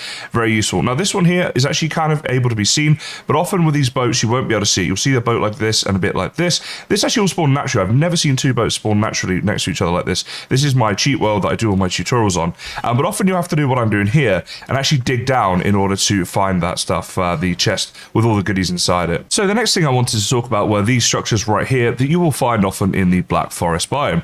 Now, later on when you get a stone cutter, you can come back here and place a stone cutter and take this down for loads of stone. But early game, as long as you've got an axe on you, you can go ahead and smash up this barrel that you see out the front here. And in doing so, you can get all kinds of different items out of that. So that time we got some coal out of it, but there are all different things you can get from that. Also, you'll see we have a stool here. Well, again, if I can manage to hit the stool, which can be hard sometimes with an axe, let me give it a few hits and I'll show you what I'm talking about. So actually, another little tip, when something's on the floor like this and it's really difficult to hit, I find a pickaxe might actually be better. You see, using my pickaxe here, I'm hitting the stool rather than hitting the stone. Now, although an axe would probably be better, at least this way around, we are actually hitting it. And there we go, it's fallen on the floor now, so we keep hitting it. There we go. And again, we've managed to give ourselves some fine wood from that, because obviously on the furniture section here under the stool, you see it takes 4 fine wood to make, so we can go ahead and destroy that. Well, so another thing you could do with a stool is place down your workbench and simply use the hammer to destroy it like that as well. So there are a couple ways of doing that in order for you to get the goodies from that when you see these structures. So pickaxes had a little change in the update, and I haven't mentioned this yet. So this next one here from Tyson Hensel, as you see there on screen, is saying about this pickaxe about how when you swing it, you can actually hit multiple parts. You see right here as I'm swinging, I'm only hitting one part of the rock. But if you can get into just the right place, you can actually hit multiple parts. There we go. See the 2 numbers that come up on screen there? That means I'm hitting 2 things at once to do damage to multiple parts of the rock at the same time and speed up your mining. So as you can see, this next tip comes from a couple of commenters. This is VLR LDR, who inspired the conversation, and then Hazim Wrights, who gave us another little tip on this about placing boats. You'll see right here the boat is red. I cannot place it if I want to. However, if I shift, I can. Even though I'm on land, I can place the boat. and it's running away from us a little bit, but there you go. So if you wanted to place a bot on land, maybe to create a bit of a shipwreck, or possibly just Valheim's most expensive storage system, whatever's up to you, that is entirely doable now. So quite an awesome little tip. Thank you for that one, guys. And our final tip is a nice building design tip here from Alan Spraggan, who says, get a campfire, build a small cage around it, and then put the crystal glass on it. So we're going to do that right now and see how that looks. So I have to say, this does look very nice. And while I was building it, it gave me a bit of an idea, actually. If we go over this side, you'll see what I've done here is you can make quite a modern looking fireplace in your house. And if you had a bed nearby, you would be able to sleep on the bed because it is near to the fireplace. You wouldn't be able to access this from here to cook and stuff, but I think it would look really nice as that modern fireplace. The other thing that you could do is build it a bit higher, which actually I'm going to do right now and show you exactly what I mean. So by placing the fire on top of a bit of stone, just like that, you'll see that I can have a fire up here, which again, it does look quite modern, doesn't it? It gives a very modern feel, but I actually think we can maybe do it a little bit better than this again. So this is possibly my favorite of the different campfire designs that I've come up with here in today's episode, and all thanks to Alan for the inspiration for this. I think this looks really cool as a modern Viking sort of thing. Now I know modern builds aren't huge in Valheim, but still, when you want to do one, this could be a good way of doing it. The crystal wall here being snapped to these bits instead of to the cage, and that looks pretty awesome. And if you wanted to go for something a bit more traditional Viking, you could just do it with the cages like this. Still have it a bit higher up if you wanted that sort of effect where it's more sort of at eye level, but perhaps this is a bit more traditional Viking style rather than the modern style. So today we're going to talk about 50 more tips and tricks in Valheim. If you think there's any that I've left out and they also weren't in my other 50 tips video, let us know down in the comments. Greylings will not attack you when you are holding a torch. They will run away and they will still try to throw stones at you, so you do still need to be careful, but they will not come up and attempt to melee you, so this can be a way to keep them off your back when exploring a black forest. Greylings also dislike fire, so if you place down a fireplace and stand near that, they're not going to come and attack you. Again, they will still go away and throw rocks at you, so you do still need to be careful, but this is just something that is worth mentioning. It's more efficient to chop trees that are near each other, as when they fall they will crash into each other, doing a lot of damage, and oftentimes you can even break them to the point of being just wood, but without even chopping them from the logs down into the finer bits of wood, just by the other trees falling on them. You can instantly transfer items between chests and your inventory by simply holding down Control and left clicking. Whilst there, you can also shift and click to select a desired number of any given item to withdraw, and you can do the same when putting it back in, of course, as well. You can save on portal materials by having just one portal at your base that you simply rename to other portals that you have out in the world. So for example, this one is connected to an area right now. I can change this to a different area that I have and wait a few seconds. Do make sure you wait a good few seconds before going through this portal, as a couple of times when I've changed the name and walked through instantly, it's taken me to the old location, at which point that portal no longer comes back here because it's not named and connected. But right now, when I go through, I will be fine. And here is the proof. This is my BF for Black Forest portal, and it is connected. As you can see, I could walk back through to get back home. Whilst out exploring, when you find a troll, you might not want to just attack it or even just run away from it, but actually get it to try to attack you. If I stand near this troll and let it have a go at hitting me and then get out of the way just in time, so be a bit quicker than I was there, it will attack the resources around you, so you can get it to attack the trees, for example, and there you go, you see it's chopping down trees for me. This will also work if we can get it near a vein of copper. So as you can see here, I'm near a little bit of a copper deposit, and so if I let the troll just smash away at this, it will do some damage. Now it can be a little bit annoying when you've got the grey dwarfs and things nearby as well, so you do need to be a bit careful with this because you don't want to die, but if you can get this right, then the troll will get these resources for you, and it's a way of getting them earlier in the game than you could get them if you had to wait until you had the right pickaxe. And there we go, guys, there is now copper here on the floor which I could pick up if I wanted to, and so that is a way of getting copper before you are strictly able to in the game. Don't be afraid to fight trolls, guys. With just a simple bow and arrows, you can shoot away at them and just keep a distance from them. Anytime they get near you and start to attack, you can simply run away. Their attacks are very slow, so early game definitely do not be afraid to take these trolls on. They do drop coins which are useful for the trader to buy all the things that you might want, like fishing rods or the belt that allows you to have extra inventory space, and also you'll get troll armor from them, and that's really useful as an early game armor. It's a very strong armor and also allows you to keep moving very quickly with it. And there we go, the troll has now been killed, and if you want a full guide on how to kill the troll using just a basic bow and a few arrows, there will be a video link in the pinned comments. Incidentally, whilst you're trying to shoot a bow, if you have the bow ready to be shot like this and you change your mind, simply right click and it will save you shooting the arrow. When playing multiplayer, you can open up your map by pressing M, and you can ping your location by middle mouse clicking. What this will do is send out your location to all of your friends if you're trying to get them to a location. This will save you a lot of time when trying to get your friends over to where you are. When out exploring, if you find yourself a structure like this, what you can do is go ahead and make a workbench. What this will do is allow you to go up to the structure, and by using your hammer you can middle click all this stuff to take it down. This will give you a lot of wood, particularly early game. You see here we also have a beehive. Well, if we take down all of the stuff around the beehive, unfortunately this one is next to a tree, but if it was just on the wood, like a lot of them are just on the wood of the house, the beehive at this point will fall down. When you do this, you are guaranteed to get a queen bee. However, if you find yourself in a situation like this where it's not coming down or it's stuck on a tree, the best thing to do is use a bow to shoot at it. This is because if you get too close, the bees can attack you. We see there that this has fallen down. From this we will get honey, and we'll also get a queen bee. Do be careful about going in to get it too quickly, as I did there, as you will take damage. But if I open my inventory right now, you can see there we have a queen bee, and we have also some honey that I was added to our pile. If you want a full tutorial on bees and honey and a honey farm, that type of thing, there will be a video in the pinned comments. When making a farm, do build a fence around it. Not only does this look pretty cool, but it also prevents the graylings from getting in here and destroying your crops.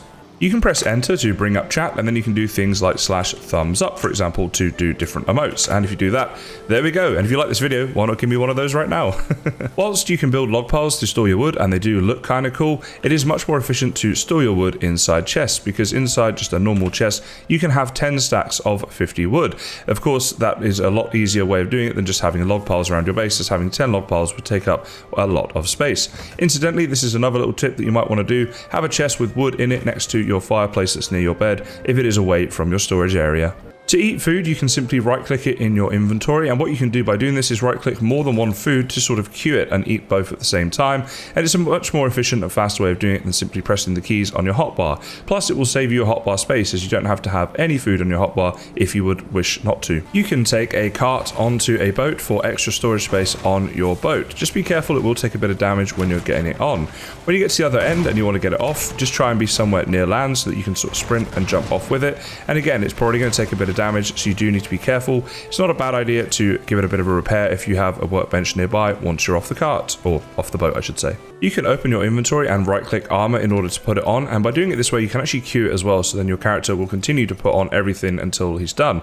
And of course guys, don't forget to put on your important Christmas hat. If you see stones in a formation like this, almost like the outline of a boat, that's because that's what they represent. Digging this area out with your pickaxe will give you a treasure chest somewhere underneath, and you'll also find bone fragments as well. You can place up to 6 cooking stands above a fireplace to be more efficient. Personally I like to have 5 because a lot of the food stacks in groups of 20, so then I know that if I do 2 full things then I have the full 20. You can look at a cooking stand and press E of course to put food on, but if you want to select something specifically, you'll see in my hotbar there I have fish. I can press number 4 whilst looking at it, and there we go, now the fish has gone on instead of the raw meat. If early game you do not have enough settling cores to make the smelter and the charcoal kiln, just make the smelter, and instead of using the charcoal kiln to get charcoal, what you can do is cook food, and once it is cooked, which is that graphic right there showing cooked, you leave it on the fireplace, and in just a second you'll see this food is going to turn to charcoal.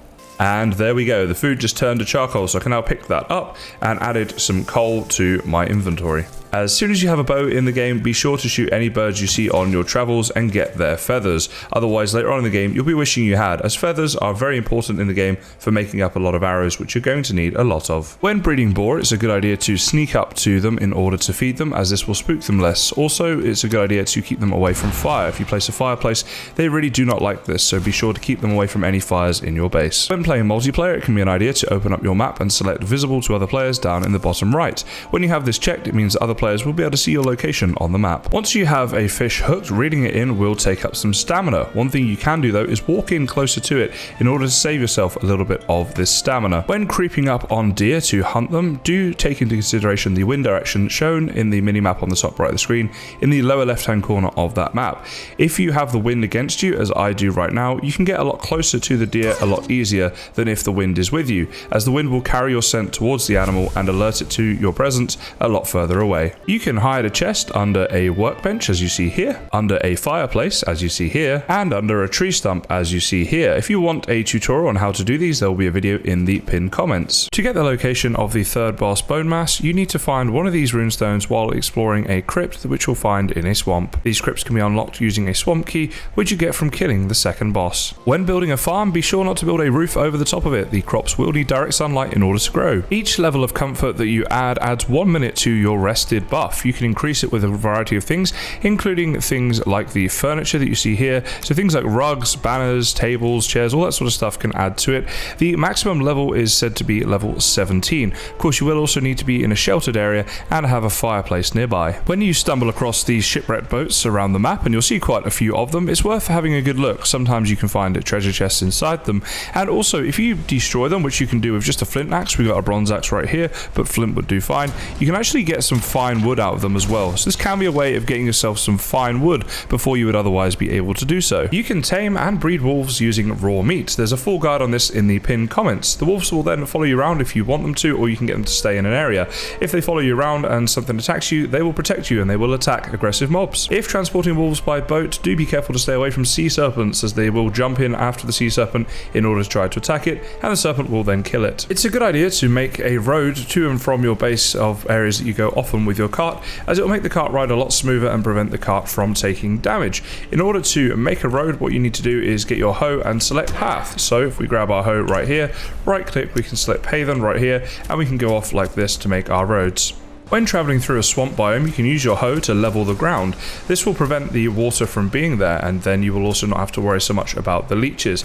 It'll also mean if you get into a bit of trouble, you've got a quicker and easier escape. If you're a little bit worried about a sea serpent, one thing you can do is use an abyssal harpoon, take that with you, harpoon the sea serpent, drag it ashore, and then kill it easily ashore. If you want a full video guide on this, there will be one in my pinned comments. But essentially what you need to do is find a kraken, go and harvest the abyssal barnacles on the kraken, and use the chitin that you get from this to make the harpoon up. Early game, it can be a good idea to make a note if you see any raspberries in the wild, also mushrooms, thistles, and blueberries. All of these things will respawn. You can mark their locations on the map by opening up your map and double clicking.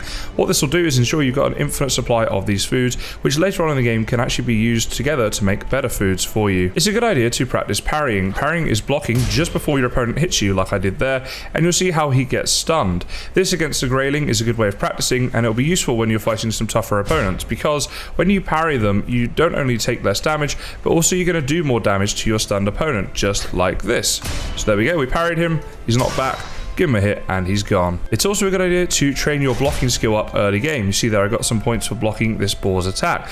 Blocking can be trained either with friends or with any mob in the game that is going to attack you. You just simply need to wait for it to get near you where it's going to attack, stand still, and then simply block its attack to get the skill up. The reason you want to practice this is because blocking is very OP in this game, and later on in the game it will help you a lot with taking like either none or hardly any damage against some pretty big hitting mobs. Be sure to make sure you repair your defenses and structures after you have been raided. This is because when you get your next raid, you don't want any weak points where whatever is raiding you can easily break this stuff down and enter your base. To prevent yourself freezing in a mountain biome, one thing you can do is make a trail of campfires. If you bring the resources with you, you can build them as you go. However, do be very careful. These biomes are incredibly treacherous. Also, if it starts to snow, these campfires will go out. So actually, I better get running. That was insane timing. So a better thing to do, guys, if you're going to be traveling through the mountain biome, is actually to make up one of these things right here. So this is frost resistance mead. So let's get back to our base and I'll show you guys how to make that. So to make a frost resistance mead, you will need to have a cauldron. If you don't know how to make that, you basically need some tin. I have a full metal guide in the video comments if you're interested. But if we go here to use the cauldron, you'll see we have a frost resistance mead right here, which requires thistles, which you get from a black forest, honey, which you get from bees, of course, the grey dwarf eyes from grey dwarf, and the blood bags, which you can get by killing leeches in swamps. Again, I have a video tutorial on how to explore swamps safely in the pinned comments. Once you have that, you need to ferment it in the fermenter right here, which needs to be undercover. You'll need to wait a few days, and then once that's done, you'll get a batch of 6 of these things, which each last for 10 minutes. So that will give you an hour in total of frost resistance. And when you're doing this sort of stuff with the cauldron, be careful not to set yourself on fire like I just did. Using your pickaxe to dig out a moat around your base isn't just a fantastic defense against any raids that you will get, but it will also give you a lot of stone, which is a resource that can be a little difficult to get. So I highly recommend that you consider doing this. Another benefit to it, as you can see here, you'll often trap deer inside and sometimes boar and things as well. So you can actually get a lot of kills easily of passive mobs as well. You can activate cheats in Valheim by pressing F5 to get into the console, then typing in "I'm a cheater" just like you see here and pressing enter. At this point, cheats will be set to true, and I'm just going to make sure I don't die by all the boar. So the cheats will only work on single player. You're not able to do these on servers. I'm not going to go into what all the cheats are that you can do. I'll let you discover these for yourself if you want to. Naughty, naughty. But I will put a link down in the video description to a website that tells you all of the cheats available in the game. So just a small one here, guys, but I recommend that you put a lot of thought into what you put in your hotbar. I would say get a good order and then keep it throughout the game, as then your muscle memory will get you to these items quicker when you need them. For example, you don't necessarily need to have food in your hotbar, seeing as you can eat it by right-clicking it from anywhere in your inventory. Now, this is true of just about everything. If I were to put the mace down here in my inventory, I can still be wielding it. It doesn't have to be in my hotbar. So do put some thought into this, and remember that numbers 1 to 4 when you're pressing WAS are the easiest to get to. When you're late game and you're doing a lot of combat, it can be good to just automatically know where 4 is without having to worry about it and hitting it on your keyboard if it's that item you need at that specific time. So do put some thought into this early on. Be sure to upgrade your tools and weapons. You'll see here I have an iron mace at level 3. To upgrade, you need to go to the relevant station, whether that's a forge or workbench, hit the upgrade button, and if I go on to say the bronze pickaxe here, it'll tell me the things I need. If I have those in my inventory, I'll be able to hit upgrade to upgrade. Now this will give you just better stats for your weapons and tools and that sort of thing, so I highly recommend that you do this to get the most out of your weapons and tools. And of course you can upgrade your armor as well. It's a good idea to build a storage system early on in this game, as you will have a lot of items and it's good to be organized. You can organize better by using signs, which can be made using wood and also coal. These signs obviously then can be written on, and you can press E to get into them and use them. If you want to have things on different lines like I've done, you can see you just leave a lot of space there in between the text. So for example here we've got fine and other wood, so I've just pressed fine, loads of space and then other, and it will automatically center for you. Also, if you want to place chests on top of each other, place the first chest, place a little bit of the 1x1 wooden floor above, place the chest on top. At that point you can destroy the wood in between if you want the aesthetic that I have here. When setting up your base, be sure to put a lot of thought into it. I highly recommend you're somewhere near water. You'll need to do a lot of water exploration in this game, and also bringing materials back by boat, so have that nearby to your main base. Also, particularly early on, you're going to need to do a lot in Black Forest. I am near about 3 Black Forests, and I highly recommend that you're near them too. It's also not a terrible idea to be near a mountain biome, particularly if you want to get wolves back to your base easily, as it is difficult transporting them via the sea. You should also think about the type of base you want to build. If you have enough space in that area, how easy it is going to be to flatten that area, making sure there's wood nearby, and anything else that's relevant to the way that you want to play the game. When breeding boar, it's a good idea to kill them regularly, as eventually once your pen is full of boar, there will not be enough space for new boars to breed. Incidentally, if you're out and about exploring and you see a boar that has a star or 2 next to its name, be sure to try to get that boar trapped and be part of your boar breeding program. The 1 and 2 star boars are so much better in terms of the drops that they will give you, and you will breed better boars once you have them in here. So today, guys, we're looking at 50 tips and tricks in the Valheim game. These should help you out no matter what level you're at, but in particular if you're new, they'll be very useful. If you want more videos like this and more Valheim videos in general, please do consider liking and subscribing for more. You can open your inventory and crafting area by pressing tab. Down here you can start off by crafting things, and one of the best things to craft early game will be the hammer, as this will open up many more crafting recipes, as we shall see in a minute. Also on tab you have the Valheim compendium. This will show you your current active effects, and also you can scroll through all of your previous huge and tips to see what advice you've got if you need a reminder. This menu also has the area to show you your skills and your current trophies, as well as toggling PvP if you are playing on a server. Pressing M will open up the map and make it bigger. You can scroll in and out to zoom in and out of the map, and when you get to a certain area you are able to double click to set a waypoint. You can then left click this again to cross it out, and right click if you want to delete it. If it is crossed out and you want to uncross it, simply left click again. On the right hand side here you'll see you have different icons that you can use to set here, and you can select one of those by left clicking. Once you have your icon and you've placed it, you can also type in a name if you want to make a named icon, just like this. It can be an idea to scroll way out on your map, as you will find some icons and things as you go through the game that you perhaps haven't explored yet. So this is in an unexplored area, but I know where I have to head if I want to get to the Elder. When in game, you can also use the middle mouse wheel to scroll in and out of your view to be zoomed in or out for a different viewpoint. You can press Ctrl plus F3 to get rid of the heads up display, and you can still scroll in and out at this point, and then use F12 to get screenshots that you're not in if you so wish. When you're out and about, you can select your hammer and right click to open up a menu and make yourself up a campfire, as long as you have some stone and wood on you, then left click to place it.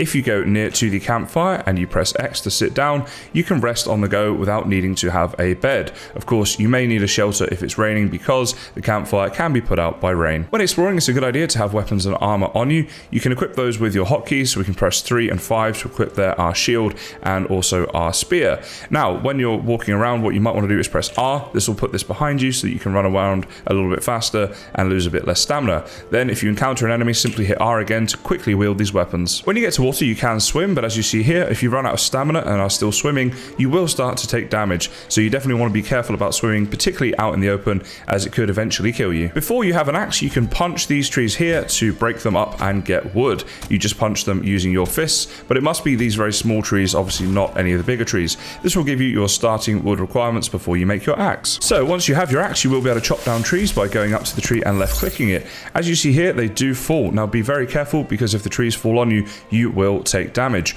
Once it falls, you'll have this, and sometimes it gets stuck on other trees like this, other times it will be on the floor. Simply then start chopping this up, and you'll chop this log into pieces and eventually down into wood, and you'll get a lot more wood than you will of course get from the saplings. Again, be careful, as these logs here roll around, you can take damage and it could even kill you, so be careful when you are chopping down trees. When you're exploring, you will come across deer. In order to get them, you want to hit control to sneak and come up from behind them with your weapon wielded. You can get pretty close from them, do it this way, and you want to be pretty close before you attack so as not to scoop them, scare them I should say, scoop them, don't know what that was. And then when you attack them, obviously they'll die and you'll get the goodies from them. One of the drops that you will get from killing deer are the deer trophy. You will need 2 of these in order to spawn in the first boss. Feel free to kill as many deer and boar as you find around your map and around your base. They will keep respawning, so you don't need to worry about saving them later for farming. You can make a hoe, and whilst holding it, right click to open up this menu where you can create path, raise ground, or even level ground. Leveling ground is useful as you will be able to place floor on it, which you'll need to do in order to make your house. In order to sleep, your bed needs to be under cover and also near a fireplace. In order to do this, you can either do what I've done here, where the fire is placed on the dirt. Fire cannot be placed on floor, so I placed it on dirt outside of the house and then made this structure here around it. Be sure to do the roof like I've done here. As you can see there, it is letting smoke out. If you don't do that, your cabin will fill with smoke and you'll inhale that and your character will take damage. However, a cheat way to do this early game is to make a fireplace just here like you see. My bed is just behind this wall right here. Once this fireplace is lit, the bed will see that it is near enough to a fireplace and allow you to sleep. However, if it rains, this fire will be doused. Whilst holding your hammer, you can right click and see a whole host of things here that you are able to craft, and if you go up to items that have been left outside, you can left click to repair them. These items, when left outside, will take damage in the rain and will need to be repaired, otherwise they could be destroyed. One thing you can do when you have 50 wood and you're holding your hammer is to right click and select a wood stack, which is what you see I have here. This means you're able to stack up your wood, and then when you need it, you simply, whilst holding the hammer, middle mouse click to pick all the wood back up, and you'll have 50 more wood in your inventory. I had those 31 already. This is a better way of storing wood than taking up space in your chests. Your workbench and forge must be placed under cover, as you see here with the roof, and also have some walls around them before they are able to be used. Once you have that done, you can go up to your workbench and press E and repair all of your tools and items and all that sort of stuff for free. You simply just keep left clicking this stuff until that is no longer there, and it will repair all of your things for you. This is free to do and should be done as often as possible. When in your inventory or in a chest, what you can do is shift and left click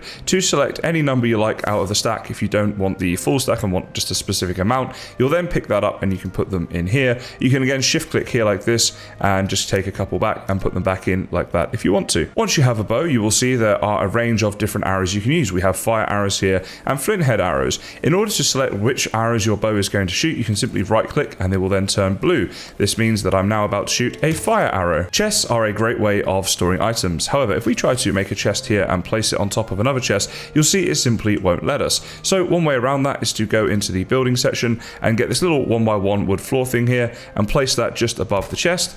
Then we can right click back to furniture, get the chest and place it on top of the other one just like that. If you use the hammer to destroy this bit of wood in between, you'll see the chest actually stays in place. So you can stack the chest neatly like this and still access them both, even though there is nothing between them. In order to cook food, you will need to make up a cooking station and place it above a fire pit. Once you do that, you can of course get your food and place it on there to cook. So you can grab some of your meat here just like this, go up, and you'll see here we can press E to cook the item. Now what the item will do, it'll actually go through 2 stages. First of all, it will cook and you'll get cooked meat from it. If you leave it, it will actually be a way of getting some charcoal. So we're going to see all that just now. So as you see there's a bit of a graphic, a bit of a noise and a change, and we can simply look at that now and press E to pick up a cooked, pick up a cooked bit of food and add that to our meat that we have on us. Now this one right here is also cooked, but we're just going to leave it and you'll see the next stage it goes through. So there we go, that little change right there, and we've accidentally overcooked it, we've burnt it, and we need to get a bit away. You see there it said about us breathing in the smoke. So now in our inventory we have picked up a coal, so we've got a lump of coal there. The coal is used in the smelter. I have a video all about the mining guide if you're interested on my channel. On me right now, I am holding a spear. This is quite a useful weapon because as well as a melee attack when you're up close to enemies like that, another thing you can do if you use the middle mouse button is throw it at an enemy and kill it that way. This of course gives you two different options of attack with the spear. I'm currently holding the Stag Breaker hammer, and this is a very powerful weapon that you can make in the early game. Pretty OP for an early game weapon, but it also has another use as I'll show you when we get to a structure. So when you get to structures throughout your game, you can use this hammer to hit at these structures, and it will take a few hits. I'd already done some damage before, but then what you'll actually do is be able to pick up wood from these, so it can be a way of getting wood early game. If you're unhappy with your world seed but you feel like you've done a lot of work and you've got skills and items you don't want to lose, not to fear, simply load up your inventory with all the things that you want and log out. Once you've done this, you can start a new world with the same character and all of the skills and items will be kept. So if we go start a new game here, we go start, we'll go new, and we'll just go for a seed of new because I haven't done that one before. Oh, new. Oh, right, it has to be whatever up here.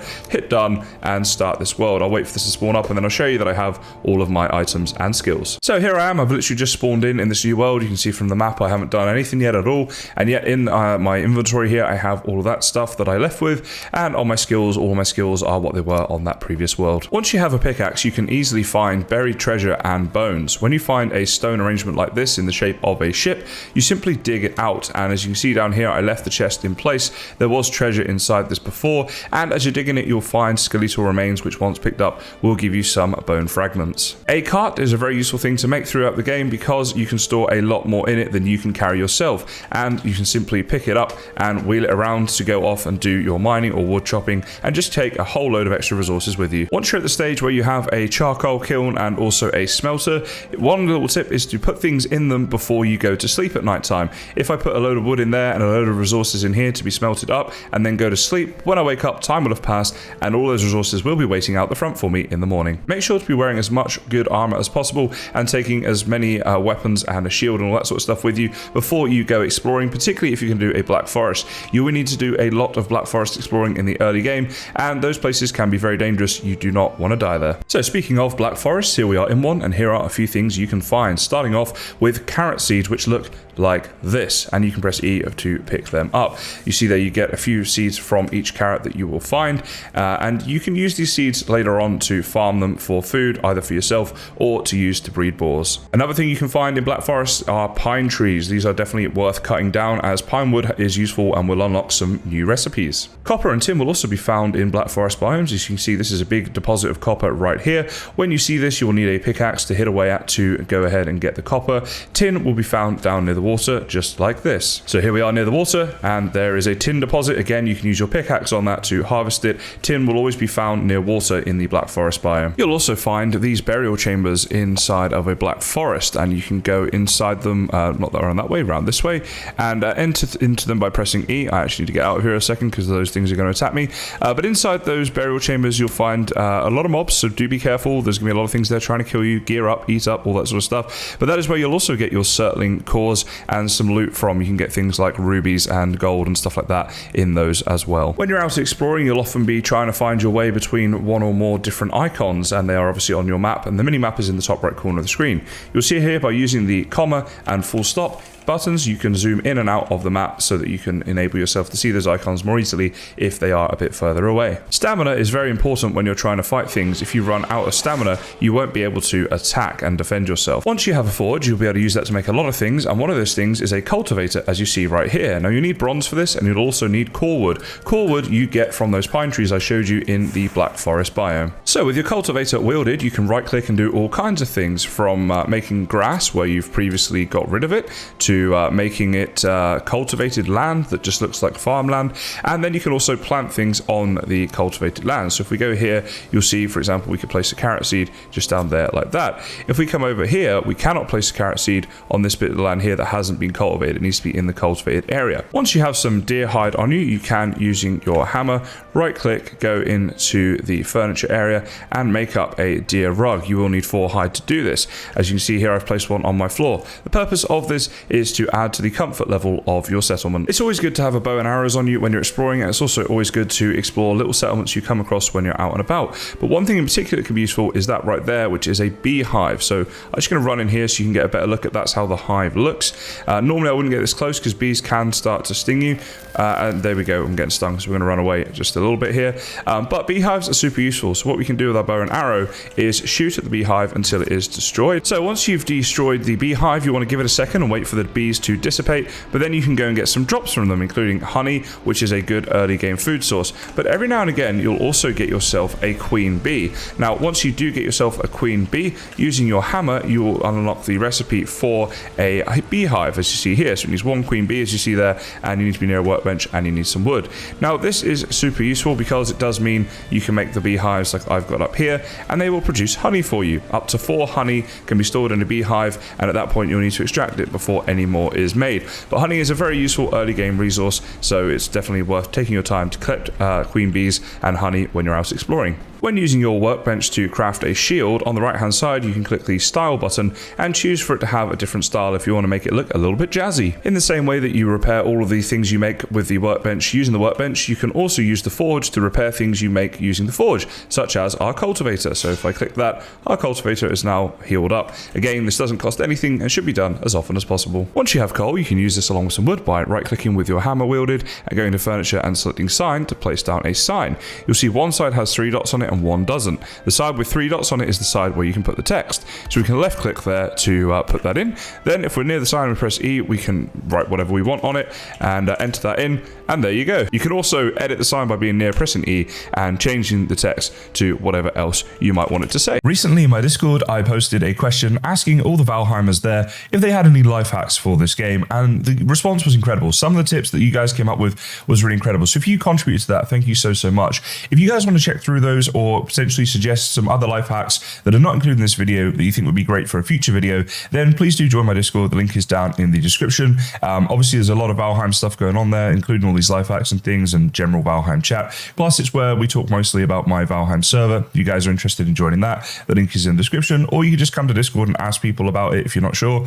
People are already on the server, all that good stuff. Anyway, let's jump into today's video. So these are all tips that are posted by people in my Discord, and each one of them is going to get a shout out, and we'll go through them. So this tip here is from E, as you can see, and it is a fantastic tip that I have actually expanded on. So yes, you can build over the fire at the Elder location, and you can use that to cook without this fire ever going out. But better than that, you can also go and make yourself up a bed near to this fire, and then you can claim and sleep in this bed. So this is actually really useful because you've got a fire here that will literally never go out. So definitely thought this was very cool because it can be quite annoying with fireplaces going out and having to restock them with wood all the time. So if you can find yourself a good Elder spawn point and build around that and you're happy to do that, then this is definitely a way around doing that. Also with the Elder spawn point, what you can do is use these big stone pillars here as support beams. You can see that right there is now blue, even though we're building right at the top here. So you could build a really nice base around this thing if you got yourself a bit creative.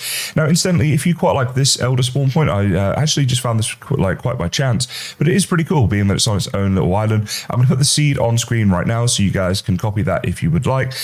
This was a world that was made in the Hearth and Home stage, so I'm not sure if you make it currently in the new cave update, whether it's exactly the same or not, but if you were to play on that version, then it would of course work. We have a tip for all of you builders out there from Eagle Scream, as you can see here, and just as the comment says, you can build a hearth and you can put walls through it.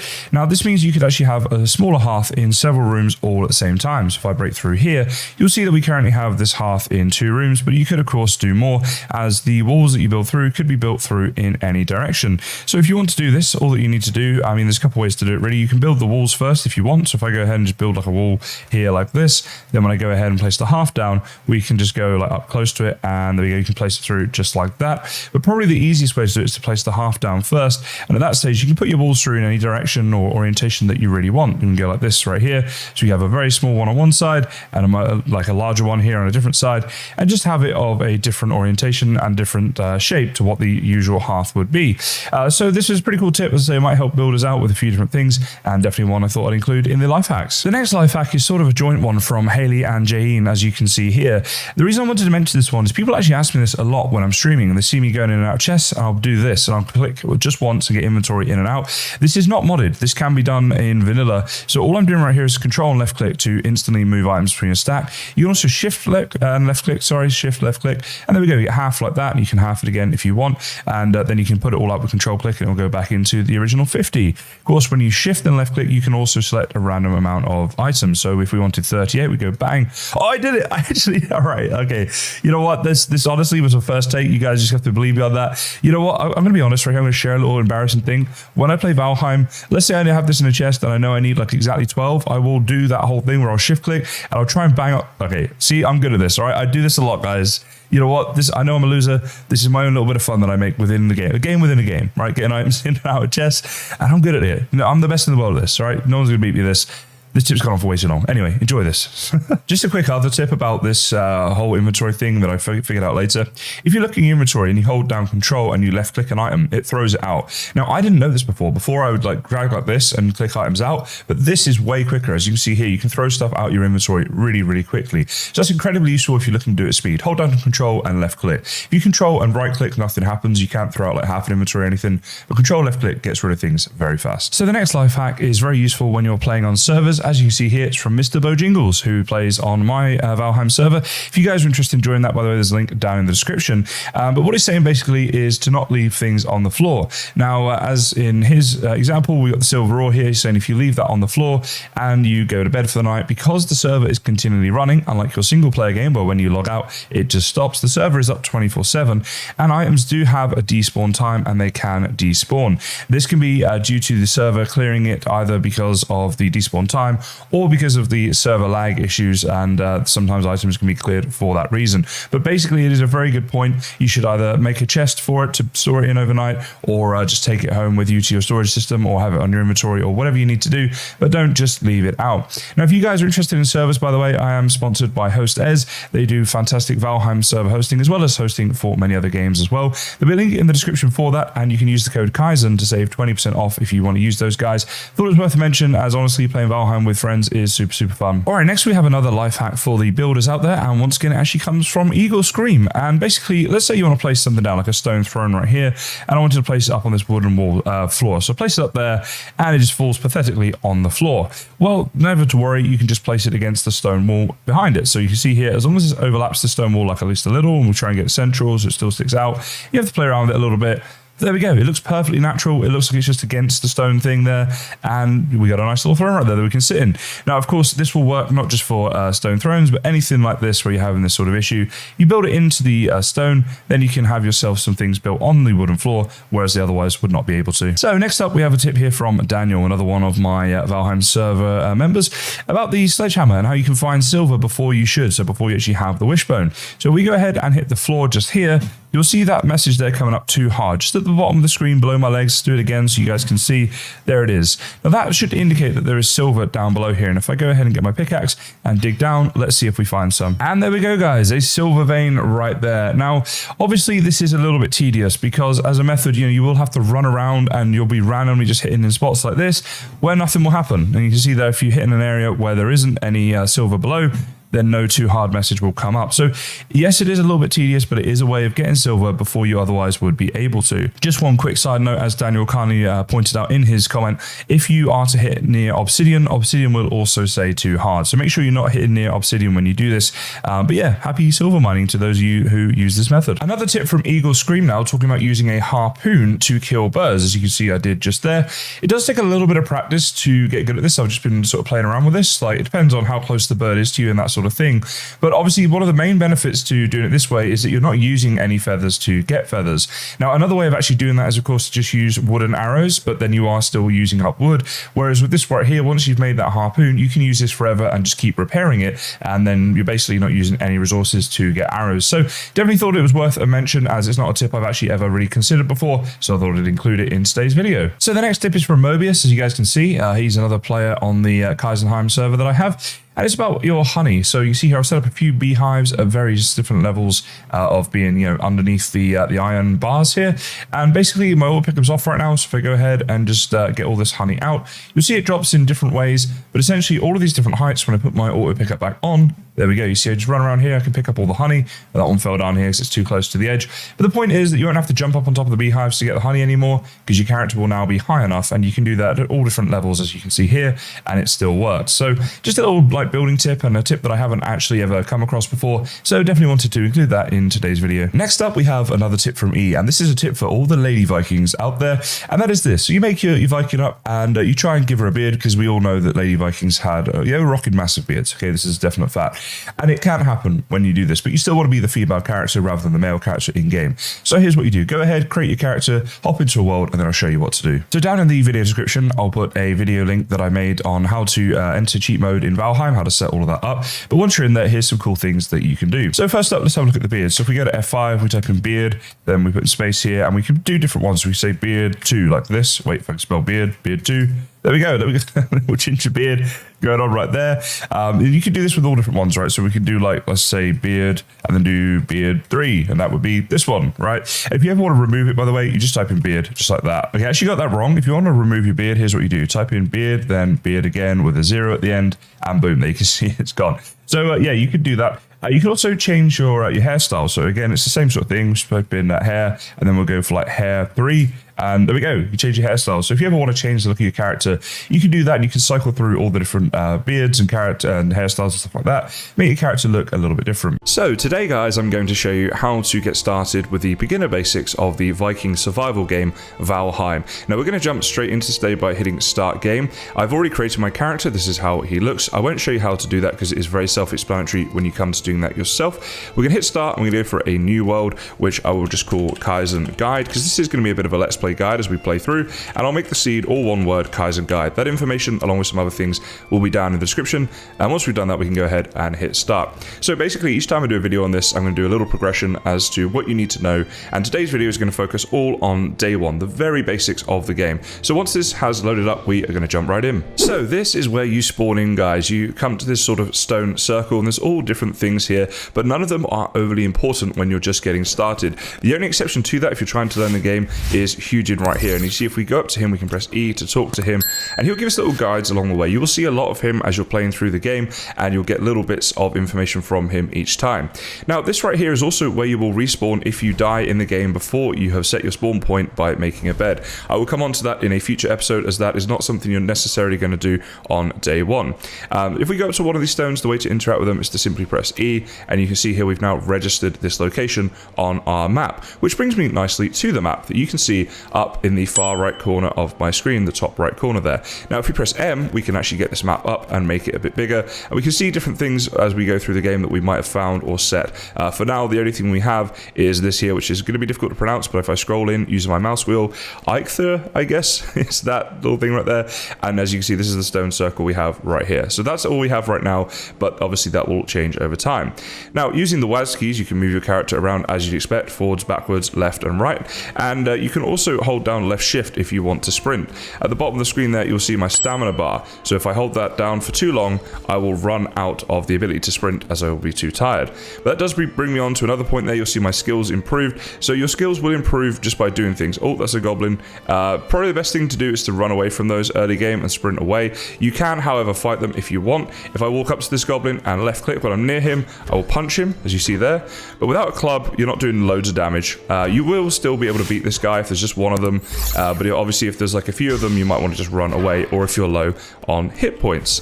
Now, your hit points, oh, there we go. Let's just talk about this a second. So resin, we can pick up there, pressing E, as you see, and it's given us some new recipes. We'll come on to that in a second, but I just want to start with the very basics of the game. So we talked about the map in the top right. In the bottom left are your hit points. You can see there I have 25. By eating food, which we'll come on to in a moment, you can increase that. Now, a couple of other like quality of life things. You can press Control F3, and you'll see there all of the the heads-up display stuff, that all goes. Control F3 to get it back, of course, and you can press F12 to take a screenshot, so you might want to get rid of all of that stuff and take a screenshot at certain points, because there are some pretty beautiful things in this game. I'm a big fan of the graphics. Not everyone is, but me personally, I do like it. Okay, so with that sort of said, we've talked a little bit about moving around. A couple other things to say about moving are if you hold down Control, or if you just simply press Control, your character will start to creep. You can see there he is, he's like down like this and he's creeping. Now, as you can see over there, there is a deer. So if you want to get to the deer, you want to creep up on it, because if we were to just run up at it, it will run away. So you want to get close to it and then creep to get up to it, and you can attack it, although you'll probably need weapons to actually kill it. Again, we're going to come on to tools and weapons pretty soon. So one of the first things you're going to want to do in the game is get some food, and the best early game source of food really is going to be the berries that you find. You see here these berry bushes. We can run around to those, and when we're close, we can press E. It does tell you that in game, and you will be picking them up. So this is what you're going to be eating early game. A lot of this stuff until you start killing the boar and the deer and stuff like that and getting meat. You'll also find lying around some mushrooms. They can also be quite useful early game food sources to give you a couple of different options. Another thing you'll find are areas like this, these little camps that have been abandoned. These are always worth checking out for a few reasons. First of all, stones. You can see there we can pick stones up by pressing E. You'll generally find a lot of stones in these abandoned camps, and they can be very useful. The other thing that you might find are chests with items in, and we'll come on to that when we find a chest later on, but again, just some useful early game items. The other thing you might find lying around on the floor are branches. Now, branches are really useful. Wood, stones, and flints are very useful early game. As you see right there, as we're picking these items up, we're getting new crafting recipes, and I'm going to come on to how you can actually craft stuff in just a minute, but safe to say that they are very useful to be picking up. Now, just over there, you might have seen there are some boar. There we go, boars shown on my screen right now. You don't want to go too close to those early game. They will attack you, whereas the deer will run away. The boar will actively come and try to attack and kill you. That will probably kill you early game, so you do need to be careful. Now, here is another structure, as you can see, and perfect timing actually, because it has a chest in it. So if we go in here and we press E, we can open the chest and we can hit take all, and we've got there some flint, we've also got some coins, and I think we've got some torches as well. So pretty useful early game. Now, one option that you might want to do is to find a structure like this and set up your base nearby early on, because with some slight repairs, we have ourselves a shelter, which could be quite useful when you're trying to set up your bed and keep yourself safe in the early game. Now, as well as picking things up off the floor early game, another thing you can do is go up to these very thin trees that you see here, and by left clicking you can actually punch them, and if you continue to punch them, eventually they will shatter and you will get wood from them. This is going to be one of the ways that you're going to get a lot of your early game wood. So there we go, it falls to the floor, and you pick it up automatically, and anything that is just lying on the floor still, you can pick up when you find it, of course. Over here I just saw there is a mushroom. This is what a mushroom looks like. These are an early game food source, and they can also be used later on in the game to breed boars, and also to tame boars as well. So it's actually quite a useful item, and again, if you see them, you do want to pick them up. Again, you can see here I'm just going around picking up lots of stuff. Early game, like anything wood and stone, you definitely want to pick up a lot of that. Now here is Hugin again. Once again, he's going to come up with tips every now and again, so if we talk to him right now, there we go, be wary of the weather. So he's talking about how the temperature is going to drop at night, and that's a good point, because you will want to have a campfire when that happens. Your character will get cold, and it can also get wet, and so you do need to sort of protect your character from the elements, and we'll talk a little bit about that in a second. See here, there's more raspberries. Again, you're not going to have too many of these early game, so be sure to pick them all up. So you've been running around, you've got loads of food, you've got loads of stone and sticks and all that sort of stuff. So now what do we actually do with the stuff? Well, if you press the tab key, it opens all of this stuff right here. So these first 8 up here are your hotbar. So for example, if I grab some berries there and put them at number 3, if I press escape to come out of this, what I can do is hit number 3 now on my keyboard, and there we go, I'm eating the berries, and you can see my hit points are gradually starting to increase. So if you hover over stuff, it will give you a bit of information about what it actually does to you. You see that a health of 10, a stamina of 20. If we compare that to, say, the mushroom, that is a health of 15, a stamina of 20, a duration of 600 seconds. So you'll get this different information about all different items. Like that was obviously food, but you also get information about like things like this. This is a rock, for example, has a weight of 10. If your inventory gets too full, your character will become encumbered and will not be able to move too quickly. However, that's not something something you're going to need to worry about too much on day one.